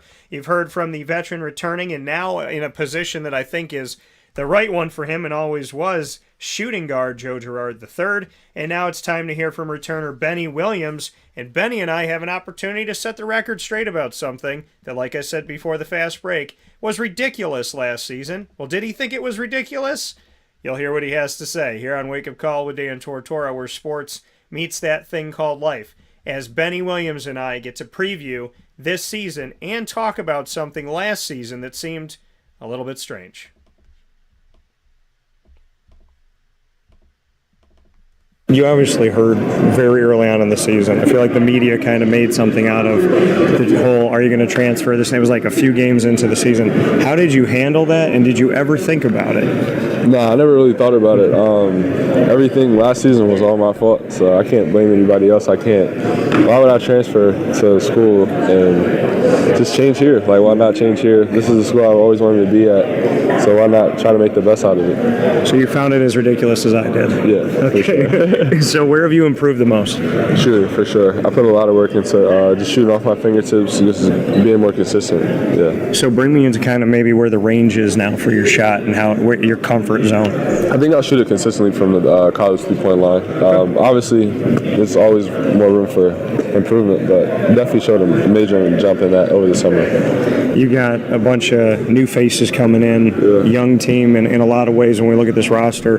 How have they shown you that there could be a really positive season this season? How have the young guys kind of come together? They came ready to go from the jump. Everybody, like they love it here. They talk about it on and off the court. Just the energy is definitely there. Just trying to make it all work out, like defense and offense. Like understand that both ends of the floor is what's going to make us win. And having the leadership of Cy come back, as well as Joe and Jesse, just what you can say about what they've done to lead this team into the 2022-23 season. Yeah, I think every team needs leadership, and with those guys, we definitely have it there. They show us by talking, and they show us by what they do on the court that they know what it takes, and the freshmen are starting to understand that, and everything's starting to click. That coming from Benny Williams, setting the record straight about the fact that he said, why would I transfer? It was my fault. It was on me. I'm the one that had to get better. Why would I leave the school I want to be at when I'm the one that needed to improve? I love that, and I appreciate the candidness of what he had to say in that respect. So thanks to Benny Williams for setting the record straight, as I believe that he deserves the right to, because I never believe that someone should speak for somebody else unless you're put in a situation where somebody says, hey, you have to speak for me, right? I can't speak, or whatever that may be. So I really genuinely am thankful that we got to set that record straight, because he deserves it. And I thank Benny for taking the time with me, and I thank Benny for putting the work in and not running away and saying, listen, it's on me. I did it. I'm the one that needs to get better. So why would I leave to do anything? Why would I leave to run away from something when I'm the one that needs to take care of the issues because I am the one responsible. I love that. I respect it. And I'm thankful that we got to have that conversation. So thank you, Benny, for your time. John Bolzak, he's back on the team. He did think about transferring, right? He was in the transfer portal, and he ended up coming back to Syracuse. I wondered if you could, right, once you went in, and I guess it's up to the discretion of each institution and program. If you go into the portal and then you decide, hey, I think I got a better shot at coming back than I do at leaving, I think it's up to the discretion of each coaching staff if they want to bring you back on. Well, John Bolzak is back. Him and I had the opportunity to speak with each other, and I'm happy to share that with you in our 2022-23 Syracuse Orange men's basketball preview on the day of their opening tip-off. Obviously, having experience with Brahma and Jesse, just what you could say you've taken away from both of them to kind of help your game out over time. Just resilience, with Brahma, he's a veteran guy that went through a lot of stuff with injuries, and I saw his resilience coming back and playing with 28 MCL, and with Jesse also his resilience, freshman year, sophomore year, not getting his chance, and junior year he finally gets his shine, and as a deserver, he worked. So as a teammate and as a competitor, I learn and I kind of see the light in the end of the tunnel. Like as long as you stay resilient, work as hard as possible, your time could come. So that's what I learned from him. How would you describe your game? We haven't got to see a ton of you out there, so how would you describe kind of what you bring? I'm kind of like more like a facilitator, pass, make the right play smart, free the shooters, kind of set pin downs and stuff. And missed my shot today, but that's my shot. I make 9 out of 10 times in practice. My 15-footer is like one of my strengths, so that's why they moved me at the forward position, because I could be able to shoot and be able to pass. But I feel like my motor and be able to go to the glass and get it easier on Jesse's side when I'm going hard on the glass. The defense focus on me and Jesse get his. So we haven't seen a lot of my game, but staying resilient, trusting the process. And you spoke about the 15-footer being a positive. What are some of the other positive pieces of your game that you're looking forward to showing? I mean, I feel like I have a lot, but it's about like what's my role, And my role, I will not be able to show what I can do. I did that in high school. People show what I did in high school, but in my role is to be a leader. As a veteran guy, we have a lot of young guys. Got to keep them positive and help them in a way that I can. And so I feel like that's my biggest role this year, being a leader. And when I get in the game, play as hard as possible, help Jesse, free Joe, get shots, and just hoping for the best. And time will come. Jim was talking about obviously man-to-man and 2-3 being played, and that once he feels where one is good or where one needs to be, just bringing me into shifting back and forth between the two, and if you're comfortable with both. Yeah, I'm really comfortable with both. Like you saw me earlier, I was guarding the guard because that's what I could do.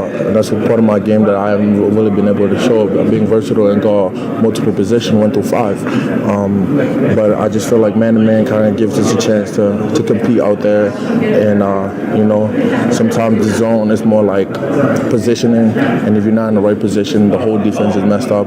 While on man-to-man, we could help each other when somebody fucks up and could rotate. And so I feel like we're both comfortable with both. It's going to depend on how we use all of them. And when you look at rebounding as a big man, where would you rather be? Is it man-to-man better for you on the glass or 2-3? I mean, at the forward position, it's easy to rebound. The rebound come on the side. So, and man-to-man, it's like a matter of you boxing your man out. I feel like for somebody like a Jesse, you would prefer a man-to-man because in the zone, the center in the middle, it's positioning rebounding for him. And so it's kind of, I feel like when I play at the center position, it was hard to get rebounds. But in forward position, it's not that hard. Man-to-man, it's mano a mano, and you gotta go win. So that's what I like. So you gotta be able to box your man out and go get the rebound.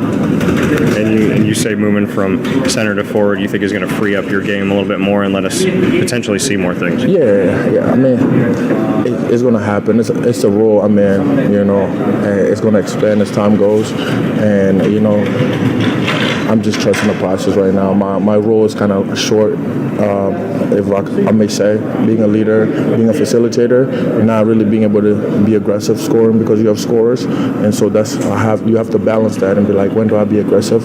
When do I free guys up? I might have a shot, but I won't take it because my man he wants me to take that shot. But I could just dribble handoff with Joe, and my man is off, he could get a better shot. That's how my game is, to be able to play smart, take the right shot, get the right people the right shots to take. And then when they take them, I got to go to the glass and go get them. That coming from John Bol-Jacques here on Wake Up Call with Dan Tortora, where sports meets that thing called life. Speaking to the returners here, so you've heard from Jesse Edwards, you heard from Joe Girard III and John Bol-Jacques, who have been on the broadcast here this morning on Wake Up Call with Dan Tortora. Next up on the docket, coming to you is Quadir Copeland, who is one of the newcomers onto this team from Philadelphia, Pennsylvania. Quadir Copeland and I had the opportunity to speak with one another one-on-one heading into the 2022-23 Syracuse Orange men's basketball season.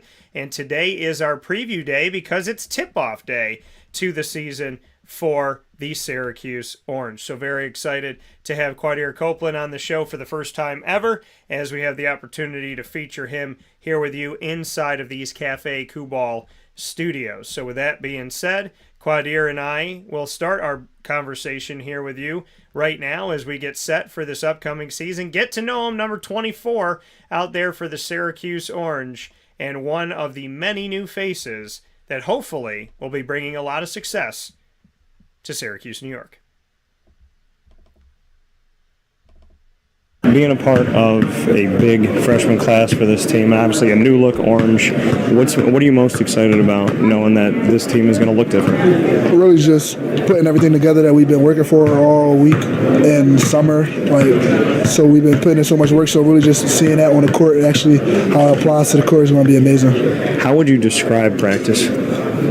Practice intensity is amazing, through the roof. I say we work as hard as we can, we take everything serious. It's a different competitive edge this year, so we trying our best to really stay on top of that. Just stay compete no matter what. You can't teach heart, so that's what I just try to make sure everybody know that. You said it's a different competitive edge. Why are you saying that? Just energy. We got a bunch of young freshmen and we bring a lot of different energy. So it's just bringing that into practice, and being able to push our guys every day. That's always the goal, just to be able to push everybody. And even if it gets to the little arguments of that, we know how to get it on and off the court and just let it go. Coach Boeheim has a unique personality, and he's going to tell you exactly what he's thinking. Exactly. How would you describe him as a coach, and have you ever had a coach like him? No, I think knowing I ain't never been played for a Hall of Fame coach. But other than that, off the court, he's real with you, and on the court, he's real with you. I had my times where I got yelled at and that stuff too. So I understand how it feels, but he's definitely an amazing person, an amazing coach. He makes sure he looks out for you, for sure, for whatever you need, and he also makes sure he stays on top of you with everything, school and basketball. And your vision as far as where you see yourself out there on the court, what has he told you kind of about where your role? Really just, he told me I've been working on my game as much, so stuff been opening up for me as more and more. Really, he just want me to be able to just play my game. It came what I came here to do. You just keep doing what I'm doing. Just it's hard because we got a lot of 1, 2s, and 3s. So just me trying to find my spot really is just, he just told me just keep doing what I'm doing. And you said that you're doing different things to get out there and kind of find your place. Where have you been improving the most? For sure, my jump shot. I definitely been improving on my jump shot. Already was a 1 coming out, but knowing how the situation is, so if that changes, I'm okay with that really, because I've been working on my shot to be able to play other positions. I've been locked in on defense to be able to guard other positions, and I also been focused on and off the court, so to make sure everything's right and make sure my mindset is right. It's been a long time since we heard man-to-man with Syracuse. Exactly. What are your thoughts on the fact that we got a mix of 2-3 zone man-to-man this year? Amazing. I'm being a Philly kid, that's all we grew up learning is man-to-man defense, tough, gritty, so it's going to be able to really show our tough side and show our heart and really show what we've really been working on in practice. How comfortable are you with the zone when you have to go into it? Super. It teaches you all aspects of it, so it's never really too hard, and he works with you too. He's really patient this year to see, so So having 6 freshmen, it has to be. So, but it's amazing. For real, I really think they're both going to work, and it's going to really make a hard time for teams switching on and off.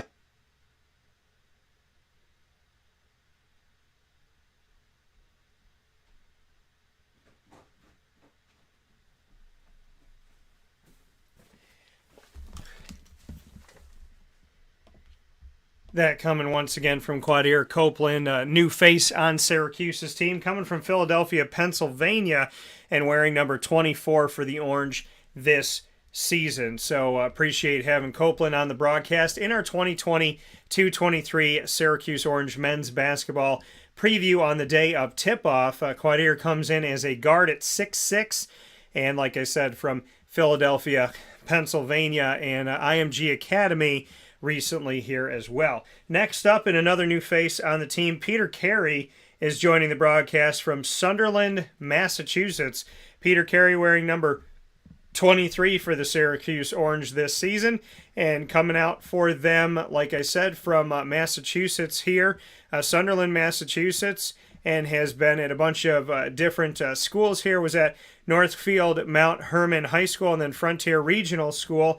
Peter Carey, a center, standing at 6'11", joining the broadcast here on Wake Up Call with Dan Tortora, where sports meets that thing called life, inside of our 2022-23 Syracuse Orange men's basketball preview show. So with that being said, Peter Carey, like Quadir Copeland, is joining the show for the first time ever, and I appreciate these moments. They mean a lot to me to have our first with the wonderful guests we've had throughout the years. So Peter Carey joining us here on Wake Up Call with Dan Tortora, and looking forward to the opportunity of you getting to know him a little bit better as he heads into his first collegiate season and, of course, first season with the Syracuse Orange. So with that being said, without further ado, it's time inside the Cafe Kubal studios to hear from Peter Carey himself in our one-on-one discussion.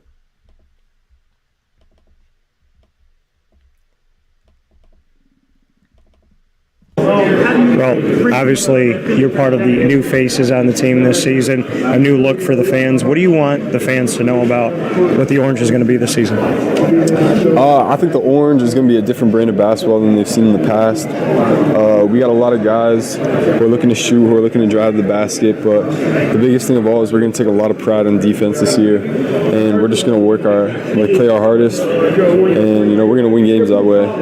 Just outwork the opponents. We got a lot of young guys, a lot of heart, and we're just ready to put all of our effort out on the floor every second. So, defense was an issue last year, so you said there's going to be an emphasis on it this year. What can you say about the personalities on this court and the talent on this court, or maybe what you've seen in practice defensively already? We just got a lot of length. We've got a lot of athletic guys, quick guys, guys who just have that defensive mentality, like they know when to pick up a pass or whatnot. So going to get a lot of steals, going to get a lot of blocks for sure, and just being able to stay in front of our defenders. I think we're going to have such an advantage with that this year, given the personnel we have. We got athletic guards, we have athletic wings, we have athletic big men, so just all around the board, I think we're a very complete team, and I think we're not going to have a lot of trouble. How would you describe your game and kind of where you envision your role being this season? My game, I'm always going to be playing my hardest, going for rebounds, going for putbacks, running the floor, going for alley-oops. I'm just that guy who's, there if you need me. I'm going to be setting screens, trying to get my teammates open, catching the ball in the high post, dishing it out, or low post, and then just really buckling down on the defensive end, going after every single rebound, boxing out, sprinting to the corners, just playing all over the place. So, man-to-man is something we haven't heard in a long time here in Syracuse, New York. So to know that man-to-man and the 2-3 zone are both going to be seen in this year's team, just what you could say about the importance of having man-to-man with the talent that you have and kind of being able to go back and forth when you need to. I think, just having the ability to switch up your defense depending on who you're playing, how the game's going. We've been working really hard on both defenses in practice, so we're really dialing ourselves in terms of, learning how to play with each other within a defense, and I think that it's just gonna be able to catch a lot of teams by surprise. You know, they're gonna be expecting that 2-3, and you know, we might play the 2-3, but we could any second just change into that man-to-man, catch them off guard. You know, change the tempo if we need to. I think it's gonna be really, really critical for us being able to have different options to go to instead of being locked into one specific defense and having to try and adjust if things go wrong instead of, you know, just being able to totally flip a switch and do something differently. And in practice, is it a balance of both? Are you doing more man-to-man than zone or vice versa? How's practice been? I would say it's definitely a balance. I would say the only thing that there's not really a balance on, actually I wouldn't say that, but you know, we just like emphasize defense so much. We work on defense, like we'll have practices where primarily we'll just be working on defense, you know, trying to get any little kinks out that coaches see in films, you know, so we're always just making adjustments, trying to be able to like play as perfectly as we can within these defenses. So, you know, we spend a lot of time on both. I wouldn't say there's one particular, but you know, we're well-rounded in both. So. That coming from Peter Carey saying, listen, we're well-rounded in both defenses, man-to-man and the 2-3. Fans excited about the opportunity to see this Syracuse team play a different brand of defense for the first time in a long time. We'll see as we get set for this season and how much we're going to see really in these first few games where Jim may not have to put a ton of that out there. Maybe he wants to put it out there. Maybe he wants to show it. Maybe he wants to hold on to it as long as he can. We will see. I can't speak for Jim, but I am excited for the fact that the defense is going to be multiple, because I don't think you can win a championship anymore in basketball if you don't allow yourself to open up and really showcase different pieces of what you can. I mean, you're going to have to adjust to different teams. I mean, Jim said it in the past before. He said, listen, you know, some of these games we're going to lose, right? If we're playing that, you know, if we're playing a really good three-point shooting team, we might lose 3 games in that season. And my first thought in my head was, and I'm paraphrasing, but my first thought in my head was, okay, well, what if one of those games is in the NCAA tournament? What if one of those games is a game in the ACC tournament where you're trying to make the NCAA tournament? So you can't just say, hey, some teams are going to have good shooting nights. And let's face it, some teams haven't had good shooting nights. They've had great shooting nights against Syracuse's 2-3 zone. So you definitely have to make adjustments. And I think if Syracuse is in man-to-man, arguably they could have won more than one national championship, making it to multiple Final Fours under Jim Boeheim. I feel like arguably this team could have more chips under their belt if they switched defenses, even if it was just for a couple minutes in some of these games. So with that being said, it's time to continue on our conversations inside of the 2022-23 Syracuse Orange men's basketball preview here on Wake Up Call with Dan Tortora. Inside of the Cafe Kubal Studios, I had the opportunity to speak with almost every single member of the team this season and Jim Boeheim and Adrian Autry. So your season preview right before tip-off today, November 7th, which tip-off is at 8 p.m. Eastern Time against Lehigh. I have the opportunity to share these conversations with you to get you set for the season in only a way that Wake Up Call will. So with that being said, coming up right now is another newcomer on the team wearing a number that we know all too well. Number 5, Justin Taylor from Charlottesville, Virginia, joining Wake Up Call with Dan Tortora. Well, being one of the new faces on this team, and a lot of new faces on this team, what can you say about kind of first moment into practice to where you are right now, how quickly that yourself and the entire freshman class has maybe come along? Right, I think being here for the whole summer has helped. You know, I got here late May, spent most of the summer here, and then obviously preseason now. I think it's helped a ton, just adjusting everything. You know, obviously adjusting to different things, you know, learning each and every day has been huge, and just improving every day. I think I've improved a lot since the summer till now. So I think all of 6 freshmen too have been, you know, adjusted well and have great chemistry. So where have you improved the most? Where have you seen it in your game? I think just being more consistent in my shot. You know, I'm super confident in my shot right now. Improving off the balance, you know, getting to the room. You know, defensive wise, learning the zone has been huge. And just, you know, rounding my game out and just being a knockdown, you know, consistent shooter outside. Man to man and zone. Finally seeing both merge together.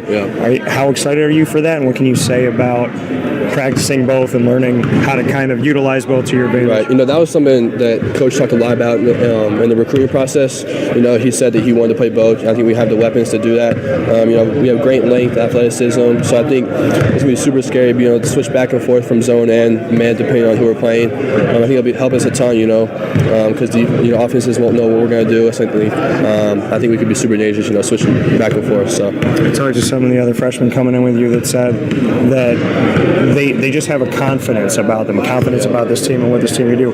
Why is that confidence here with all of you young guys coming in? I think the coaches have just been super confident with us. I think we have great chemistry. We're playing well, all of us freshmen, the whole team really, been playing super well together. I think, coaches' confidence in us trickles down to us and makes us play confidently. So I think that's, been really good for us. Obviously, they're pushing us every day.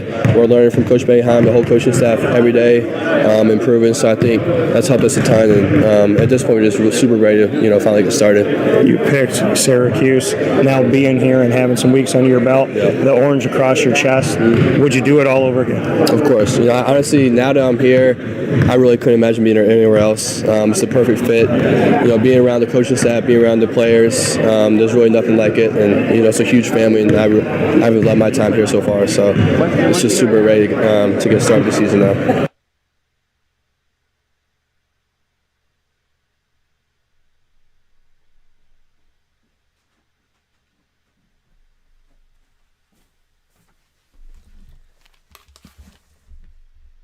That coming once again from Justin Taylor here on Wake Up Call with Dan Tortora. Coming on to the team as one of the new faces, wearing number 5 once again from Charlottesville, Virginia, on the squad now and being a part of this new look orange as we head toward the 2022-23 season, which is tipping off tonight. Justin Taylor, a guard standing at 6'6", from St. Anne's Belfield and IMG Academy as well. With that being said, we're going to take a step aside for a fast break. When we come back, there's more to hear from assistant coach Adrian Autry, and Chris Bell joins me for 2 conversations, so we ring the bell twice after this fast break on Wake Up Call with Dan Tortora, where sports meets that thing called life. So I appreciate you being here for our Syracuse Orange men's basketball preview for the 2022-23 season. And like I said, coming up after the fast break, Adrian Autry is going to be speaking with me on Chris Bell and more. And we're also going to hear from Chris Bell himself. So very excited for that. Right here where sports meets life, inside of the Cafe Coupon and Taft Road at Sweetheart Corners in North Syracuse in their drive-thru location. And you can also find them on 343 Fayette Street in Manlius, New York, in their giant behemoth of a brown straight building, their double-decker cafe for Cafe Kubal that is located where all roads converge into Manlius. So make sure you head out there today and support local. We'll be back after this fast break when you hear from our great partners in Central and Upstate New York. We'll be back with Adrian Autry and Chris Bell to round out my one-on-one conversations with almost the entire team to get you set for the Syracuse Orange men's basketball season here in 2022-23, which tips off tonight, November 7th at 8 p.m. Eastern Time against Lehigh in the Dome.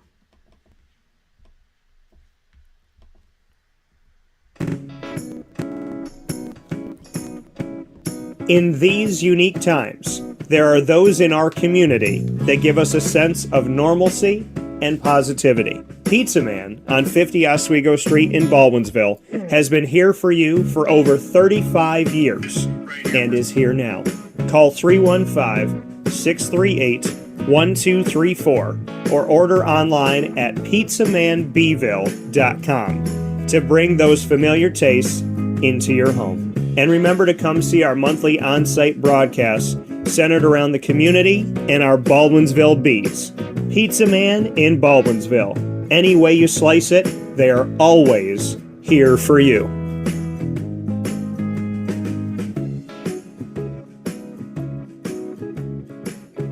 This is Jimmer Sikowski, owner-operator of Chick-fil-A Cicero, 7916 Brewerton Road in Cicero, right in front of the Home Depot.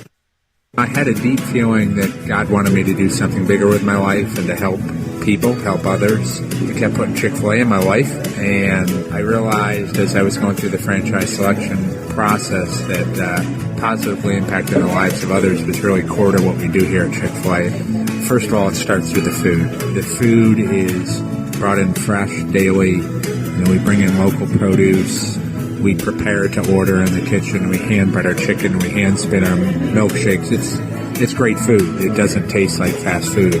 I think the second thing is the way people feel when they come in a Chick-fil-A restaurant. It's different. We try to treat people with intentional kindness here, which is very different and deeper than good customer service. And so I think it feels remarkable for most people to come in a Chick-fil-A restaurant. And then lastly, the impact that we try to have in the community is very different. It's a big part of the expectation of every operator of a Chick-fil-A restaurant is that they're actively engaged in their community, they're a leader in the community, and they're making a difference. When they realize that what we're striving to do is to shine a little light in their life, that's a very, very different experience than you will have in any other quick service restaurant. And it's that remarkable experience that I think people will emotionally connect with. I'm George Townsend of Honda City with some good advice when buying a new car. The true cost of owning a new car is determined by the appraised value when you trade it. No vehicle appraises higher than a Honda. Next, look for low APRs and deep discounts. You also want low maintenance costs and great fuel economy. That's why my advice to you is to buy a new Honda. Looking pre-owned, visit our Honda Certified Used Car Center. Honda City, 7140 Henry Clay Boulevard, Liverpool, or HondaCity-CNY.com. It would be a pity if you don't shop at Honda City. Our corporate purpose at Chick-fil-A is to glorify God by being faithful stewards of all that's entrusted to us and to positively influence all those who come in contact with Chick-fil-A. And what became increasingly clear from our success in Cicero is that people love Chick-fil-A. And also I think we recognized that, we had a great opportunity to grow the brand and grow our platform. I felt incredibly grateful when I was selected to be a Chick-fil-A operator. I think what it's meant for me, what I've come to realize on a very deep level is that this is a calling for me. It's not a career. It's not a job. The Lord called me to be a Chick-fil-A operator and to use these restaurants to glorify Him and to positively influence other people. I'm blessed. I'm very blessed. Head to Chick-fil-A Clay on 3974 State Route 31 in Liverpool, New York. Welcome back here to Wake Up Call with Dan Tortora inside of the Cafe Kubal studios, hanging out with you where sports meets that thing called life every Monday through Friday from 9 a.m. to 11 a.m. Eastern Time. Always appreciate being here with you inside of these Cafe Kubal studios, and Cafe Kubal located on 3501 James Street, 324 West Water Street, 401 South Salina Street in Syracuse, New York, as well as on the corner of Route 11 and Taft Road at Sweetheart Corners in North Syracuse in their drive-thru location, and in their giant behemoth of a brown stripe building on 343 Fayette Street in Manlius, New York, in their double-decker cafe. We thank you for being here, however you're with us all throughout the world, youtube.com, facebook.com, and mixlr.com, all the same, /WakeUpCallDT for all three of them, facebook.com /LiveNowDT as well, and on WakeUpCallDT.com's homepage. So however you're connecting with us, thank you for being here for everything we've done today, including our 2022-23 Syracuse Orange men's basketball preview. Next up on the docket is my conversation with good friend over time here. We've known each other for a long time. He's been on the show every year, and I can't thank him enough for the connection we have, and that is Adrian Autry. Adrian Autry, a former Syracuse player, and Red, also as his nickname is, Adrian Red Autry, has not only been a former Syracuse player, but of course, he's been coaching on this staff for a long time. So appreciate having him here as always. We have the opportunity to share our conversation as we're coming out of exhibition time and heading into the season tonight. Exhibition-wise, you get out in front of somebody that's not you guys. So, what do you take away from the forward room at this point? Work to do. Obviously, that's you're gonna grow. We got to have some growing pains. A young group, inexperienced group. Even with Benny coming back, the guy that didn't play a lot. He's familiar with it, but still, being able to get out there and play is different. Than with the young guys. And so, we still got work to do. Much improvement. You got to keep improving. So, That's how I was some of my group right now. Work in progress. Have to get better. Got to understand some different situations, different things on both ends of the floor. Coach Boeheim said that Benny Williams has taken 15-footers of practice and he's 24%, kind of saying that he'd like to see him around the rim more. How do you work on that, and what do you think about Benny's shot at this point? I think Benny's improved. His shot has improved. Benny has to be able to mix it up, and that's what you work on. You work on some drives, you work on some shots, stuff like that, because he's going to get some of those shots, so he has to be able to knock some down. He just has to keep working on it, and he will. So I'm not really too concerned. He'll this is the growing pains that he probably could have went through last year, so he's going to have to go through a little bit of it this year. Chris Bell, your assessment of him through a couple exhibition games? Well, I thought the first game, obviously it was the first game for him, jitters and all that stuff, whatever. I thought the second game he was a little bit more active. He got out, got a couple more rebounds, got out in transition.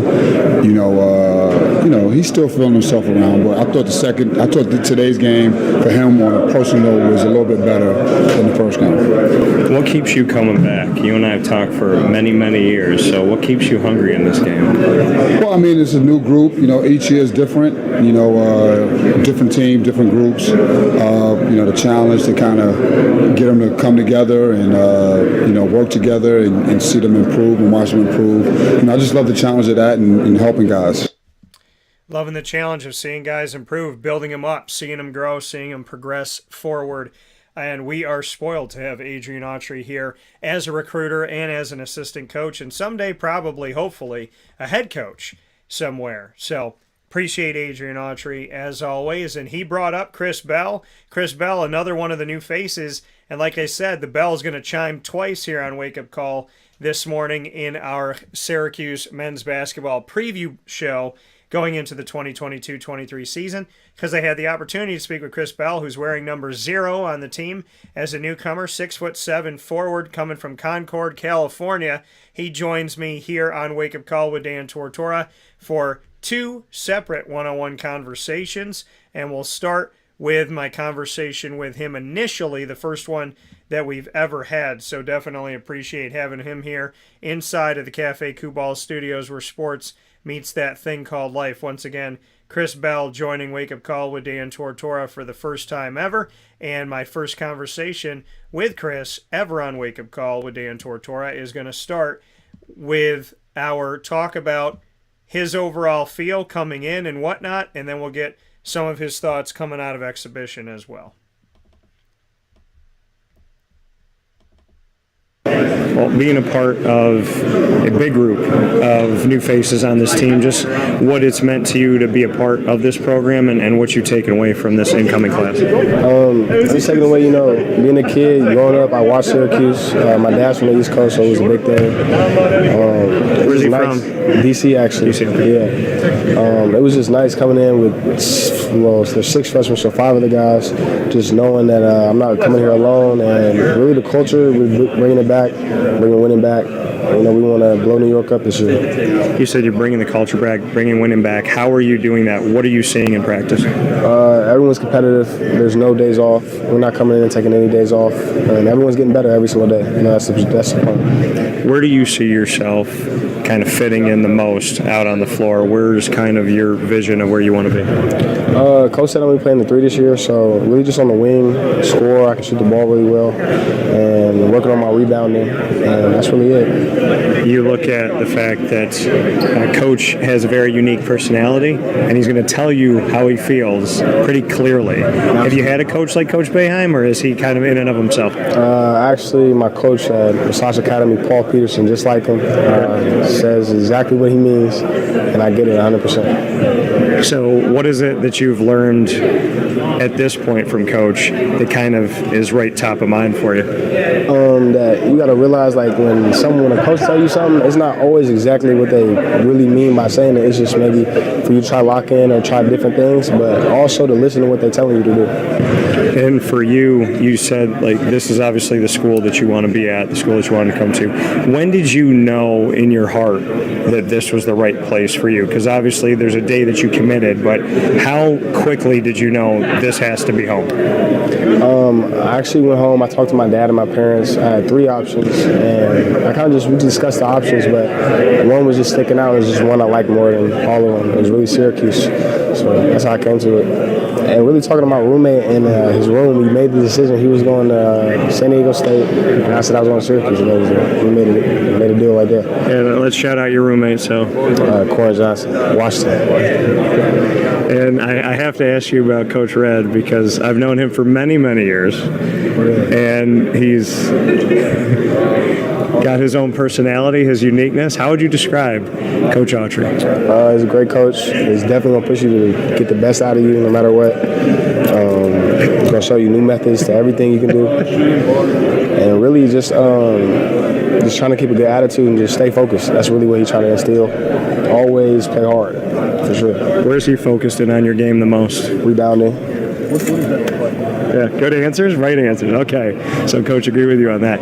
And we know this is a 2-3 team, but for the first time in a long time, Boeheim's talking about man and playing 2-3 zone. What can you say about your comfortability in both, and are you excited about being a new look orange and being part of that?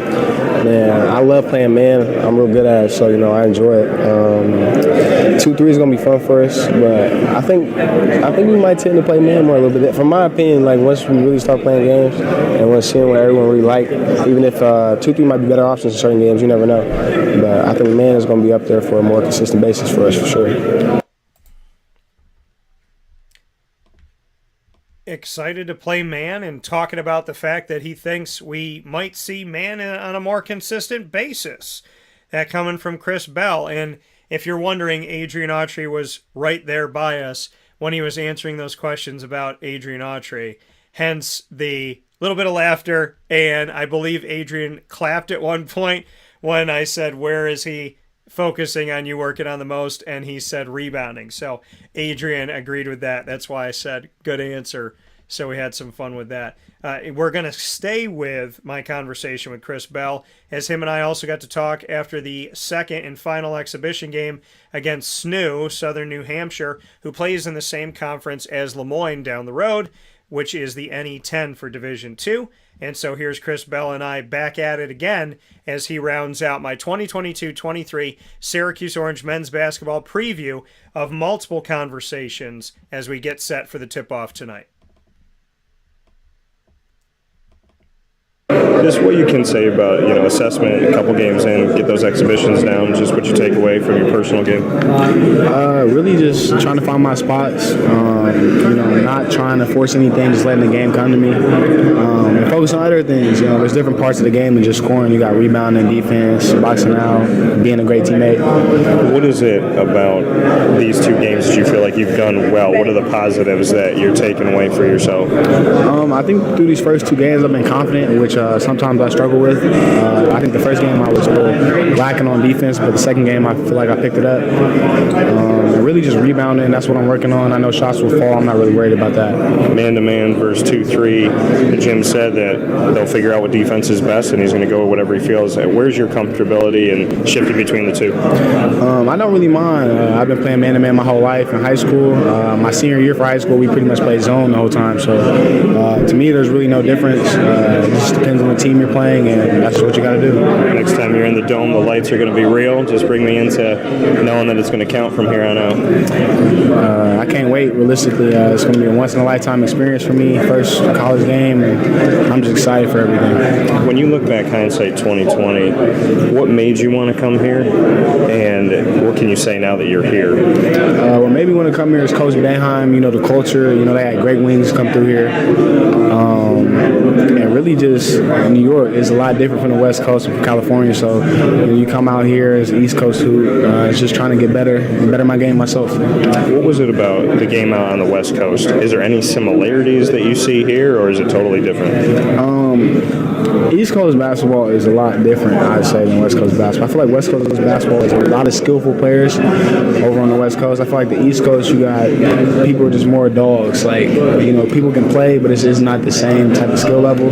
But they're both good on each side. You look at the ACC coming up down the road, and just what you could say about that. I mean, to some people, and I've said it a lot, you know, toughest conference in college basketball. So, what are you looking forward to? I know it's a little ways away, but knowing that you're going to be inside of the ACC and that conference is going to dictate a lot of things, where you're at in that tournament and where you could be in the NCAA. Really, you know, there's big teams at ACC. You got Duke, you got us, you got UNC, Virginia Tech, Virginia. And there's multiple names I can name off. It's just being ready. You know, at the end of the day, you can't force somebody to be ready. You just got either you got it or you don't. And that's just how it is. Final note, what you want to say to Syracuse fans as they get set to transition into basketball season, why they should come out, why they should see you all, and just what your hopes are for the atmosphere.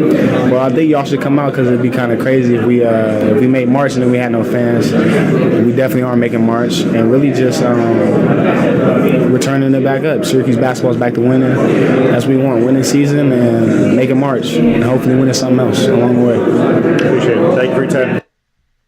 Coming once again from Chris Bell in my second opportunity with him, a newcomer on the team wearing number 0 from Concord, California, and very much appreciate the high hopes and the positivity coming from him, and definitely he's in it. He said, you know, it'd be crazy. Fans got to come out. It'd be crazy if we went out here, had no fans when we're making this run to March, and we will make March, is what he said. And he talked about the fact that Syracuse basketball is back. So some big words coming from the freshman Chris Bell as he rounds out our Syracuse Orange men's basketball preview, and I appreciate him for being a part of the show.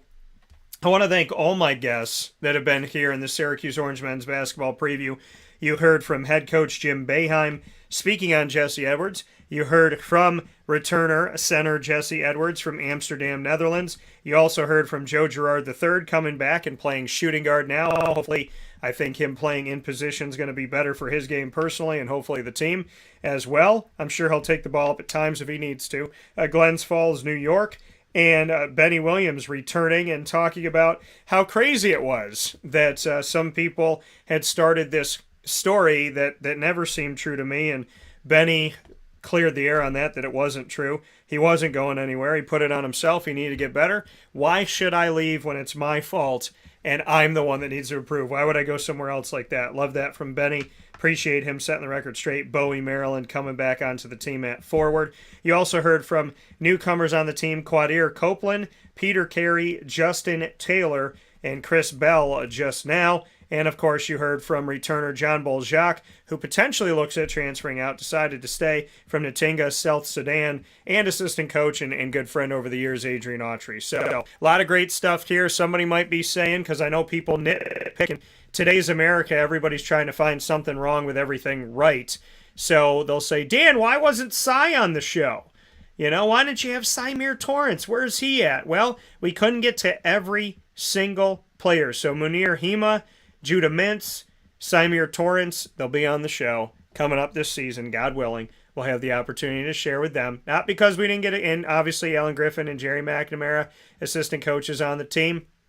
So we look forward to having them on the broadcast as well. Couldn't get to everybody. We have only a few minutes. And I ran around and did as much as I possibly could within that few minutes. So definitely want to send all these guys into the season with well wishes, positivity, and prayers. Hopes for, more than anything else, health and safety and wellness and happiness. And like I said, I want to thank everybody for being a part of the show. And I want to give a shout, and Malik Brown also, I'll be joining the show. So shout out to Malik, to Anthony Clayton, to Arthur Cords, to Sean Feldman, to Stephen Keating, as well as Nico Ruffin, and everyone on this team, the entire staff, Todd Blumen, Peter Corasanetti, and do want to just show love for everybody, you know, that's been a part of this for all these years. There's so many people, and a lot of them go thankless. Ryan Kabilis, I want to thank him too for all the work that he's done and put forward. So, and Brad Pike, even though he's at Cincinnati now, for everything he's done over the years. The man has definitely left a legacy and left his mark. So a big shout out to all involved with the Syracuse Orange men's basketball program, as I am very honored and privileged to give you the Syracuse Orange men's basketball preview with almost the entire team joining the show for this preview in one-on-one conversations, which is just a wonderful thing that I get to do and be a big kid. Do what I love and love what I do. So with that being said, we're going to take our final step aside of today's broadcast, a wake-up call with Dan Tortora. When we come back around, we will wrap up today's show and get you set for the rest of the week. A lot of great stuff coming up. A lot of fun to be had, as always, here on Wake Up Call with Dan Tortora. And we're so happy that you spend your time with us every Monday through Friday from 9 a.m. to 11 a.m. Eastern Time, if not a little bit later, like today, as we underpromise, overdeliver once again. Something for yourself. Woody Wicks Candles and Gift Shop, Township 5, Camillus.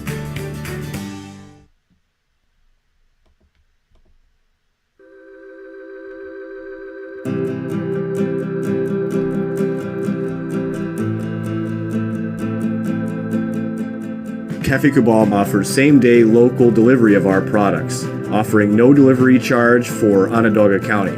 Shop cafekubal.com for fresh roasted coffee beans, cold brew, travel mugs, and all your essential Cafe Kubal needs. Cafe Kubal, coffee for the soul.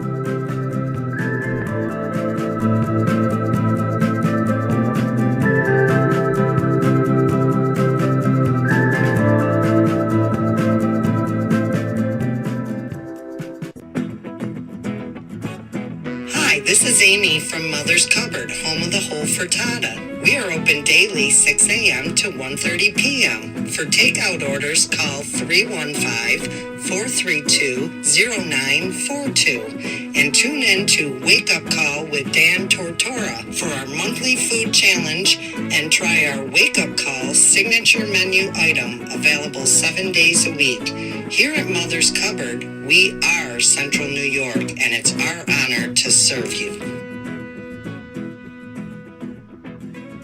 Ma and Pa's Kettle Corn and Popcorn Factory remind us that every day is worth celebrating. Find them at 201 Old 7th North Street in Liverpool, New York. Open Monday through Saturday in-store and all the time online at maandpaspopcorn.com. Serving our Central New York community and beyond, you can order all throughout the country at maandpaspopcorn.com. And remember to get your tins, which have in-store half-price refills forever. Ma and Pa's Kettle Corn and Popcorn Factory, available to you for fundraising and all of your events by calling 315-450-6272. That's 315-450-6272. Ma and Pa's Kettle Corn and Popcorn Factory. How corny are you?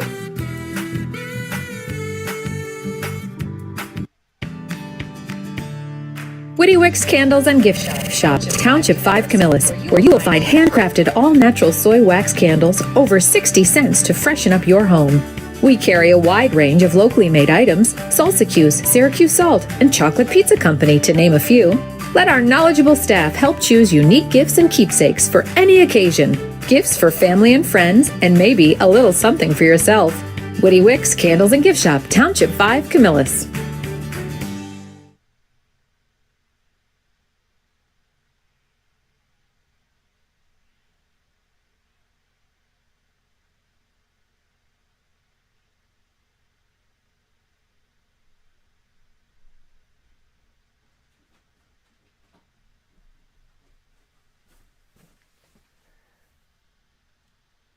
This is a special message from Merritt Brady, owner-operator of Chick-fil-A Watertown on 1290 Arsenal Street in Watertown, New York. Chick-fil-A for me has always been about the people. I think it starts with the strength and leadership of the Cathy family. It's just amazing to see a family-run business reach the altitude that they have. Second mile service is something that we embodied at my previous business, and the ability to make people feel like they're the only person at your establishment, that you are there to serve them that day and looking for those extra ways to make them happy, to anticipate what they need next is what makes me tick. And I'm going to have so many opportunities at Chick-fil-A to do that. It's one of my favorite things to eat in the world. My favorite application question or interview question when I'm interviewing is when I get to, have you ever eaten at Chick-fil-A? and a smile hits both their ears, they can't even answer the question for a second. And when I see that, it's like, man, that's going to be a great hire. They already get it. They already feel it. They already know that we're different. The Chick-fil-A experience, it's a real thing. And then, of course, just our generosity and community involvement and making a positive impact in the lives of our team members, our guests, and the community in general, I think is really the secret sauce. Chick-fil-A Watertown on 1290 Arsenal Street in Watertown, New York.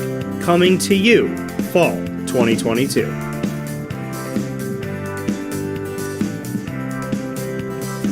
Welcome back here to Wake Up Call with Dan Tortora inside of the Cafe Kubal Studios where sports meets that thing called life. Happy to be here with you every Monday through Friday from 9 a.m. to 11 a.m. Eastern Time.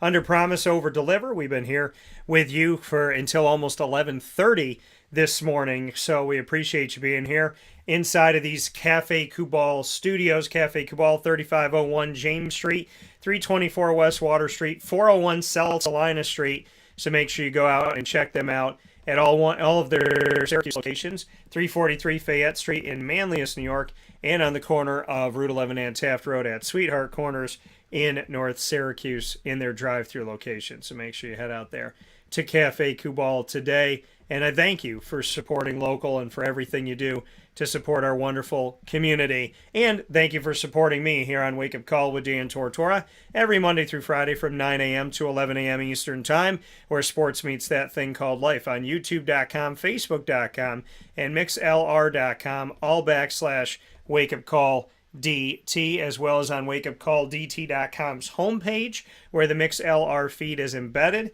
and on Facebook.com / LiveNowDT. So however you've connected with the show, thank you so much for being a part of it. Once the shows go live, you can hop into the archives, and today's archive is going to feature a breakdown of, it's going to have all these shows split up in spots so you can get everything here. All my individual one-on-ones with the Syracuse Orange men's basketball team in our 2022-23 Syracuse Orange men's basketball preview. You'll be able to hear each of them individually, so you can click on Justin Taylor, click on Jim Boeheim, click on Adrian Autry, and so on and so forth. So great stuff in that respect. You'll be able to click on my conversation with Ross Turetsky, with Tom Bonus, with Clay Gagen-Sherman on his first career win as the men's basketball head coach at Bryant Stratton College of Syracuse. Tae Baker on his first win as the women's basketball head coach in his career at Bryant Stratton College of Syracuse. So a lot of great stuff coming up that'll be on Amazon Music, Audible, iHeartRadio, iTunes and Apple Podcasts, MixLR, Player FM, Podbean, Podvine, Spotify, Stitcher, TuneIn, YouTube, and more. All you got to do is search Wake Up Call with Dan Tortora, or one word, Wake Up Call DT. Want to thank all of our incredible partners in Central and Upstate New York: Cafe Kubal, Carvel DeWitt, the Wildcat Sports Pub, Witty Wicks, Canine Camp Dog Daycare, PB&J's Lunchbox, Ma and Pa's Kettle Corn and Popcorn Factory, Chick-fil-A Cicero and Chick-fil-A Clay, Canine Campground Dog Boarding, Avicoli's, Honda City of Liverpool, Mother's Cupboard, Chick-fil-A Watertown, Pizza Man, and Wake Up Call with Dan Tortora is the exclusive multimedia marketing partner of your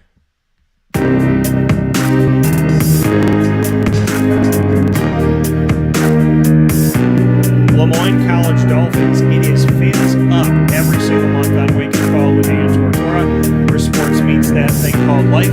Having our opportunity to be with the Dolphins every Wednesday at 9 a.m. during Dolphin time, but just like today with Coach Bonus, and especially these last couple weeks, we give you more than we've promised. And that's what we're all about, under promise, over deliver here on Wake Up Call with Dan Tortora, where sports meets life.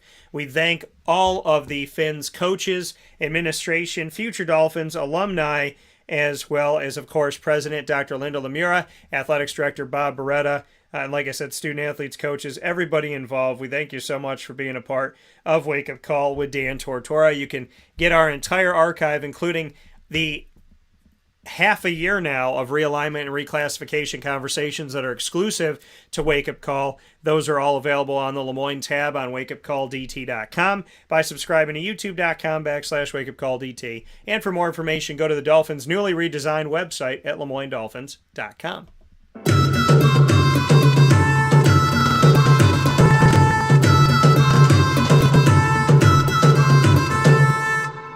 The Bryant Stratton College Bobcats of Syracuse are also exclusive multimedia marketing partners with Wake Up Call with Dan Tortora. Can't thank them enough, all of their student athletes, coaches, administration for being a part of the show. Wake Up Call with Dan Tortora, bringing you the Bobcat buzz all throughout the month, every single month. Under promise, over deliver on this as well. We ended last week with a Bobcat trio exclusive. We started this week with a Bobcat duo exclusive. So plenty of Bobcat buzz going on. You can check out all these by going to the BSC Syracuse tab on wakeupcalldt.com for our archive of Bobcat buzz audio and video specials. You can also go to youtube.com/wakeupcalldt. We got a new one up there with Nick Dmitrievsky, the head coach of the reigning national champion men's soccer team at Bryant Stratton College of Syracuse. And we have an exclusive up there with Alex Grigorita, the reigning women's soccer head coach national champion, that is up on there for Bryant Stratton College of Syracuse. So make sure you check that out. Subscribe to our YouTube channel, youtube.com/wakeupcalldt. And for more information on the Bobcats, go to syracuse.bscbobcats.com. I want to thank you all for tuning in to today's show inside of the Cafe Kubal Studios. Ma and Pa's Kettle Corn and Popcorn Factory, they fill those tins up to the brim. Any one of their tins, from small to large, all the tins that they have, whatever size you want, buy one at Ma and Pa's Kettle Corn and Popcorn Factory on 201 Old 7th North Street in Liverpool, New York. Perfect gift for the holidays, for Christmas and everything coming up, for anniversaries, for weddings, for birthday parties, or just for fun, like I got mine recently within the last week here. Make sure you head out to Ma and Pa's. The tins are half-price refill for the rest of your life. So if you love popcorn, you love kettle corn, you love sweets, get a little treat there, you can pick up your tin, you can personalize your tin, and every single tin has half-price refills for the rest of your life. So make sure you head out to Ma and Pa's today. I thank him for my Jaguars one I just picked up. I want to thank Tae Baker. Shout out to you on your first win again. I want to give a thanks to Clay Gagen-Sherman. Shout out to your first win. Tom Bonus, being the only blemish, Moyne men's soccer, the only blemish for the #1 ranked team in the nation, Franklin Pierce. #2 ranked team in the nation, Mercyhurst. A tremendous season for Tom Bonus. Thank you to the team for their resiliency through everything they've had to deal with. God bless you all. Thanks, Tom, for the work you do. Ross Turetsky, one of my greatest friends. I consider him a brother. His daughter and son are my niece and nephew, respectively. I love Abby, his wife, and love the whole family. Shout out to Miriam and everybody. God bless you all. And thank you for being a tremendous family. Ross, thank you for your tremendous work and for your consistent love and support that I cannot thank you enough for. You are second to none in that. And to Syracuse, to the men's basketball team, for everybody on the team, including everyone we got to do one-on-one conversations with, giving you a massive Syracuse Orange men's basketball preview with head coach Jim Boeheim, Jesse Edwards, as well as Joe Girard III, Benny Williams, John Bolzak, Claudia Copeland, Peter Carey, Justin Taylor, assistant coach Adrian Autry, and Chris Bell. And we will have plenty coming up as the season tips off tonight. Find us on Facebook 24/7 at WakeUpCallDT, as well as on Twitter at CallDT, Instagram at WakeUpCall_DT. And as always, folks, please take care of yourselves and be good to each other. God bless, no stress, do your best. And Tae's mom, Sheena, congratulated Clay. So congratulations to Clay, and congratulations to you, Sheena, and to your family. God bless Tae. We're very proud of him. So I'll talk with you all soon. God bless you. I'll see you at the Dome tonight. I hope you show up for Lehigh and the tip-off for Syracuse Orange men's basketball. The season starts tonight, Monday, November 7th at 8 p.m. Eastern Time, and I look forward to seeing you out at the Dome.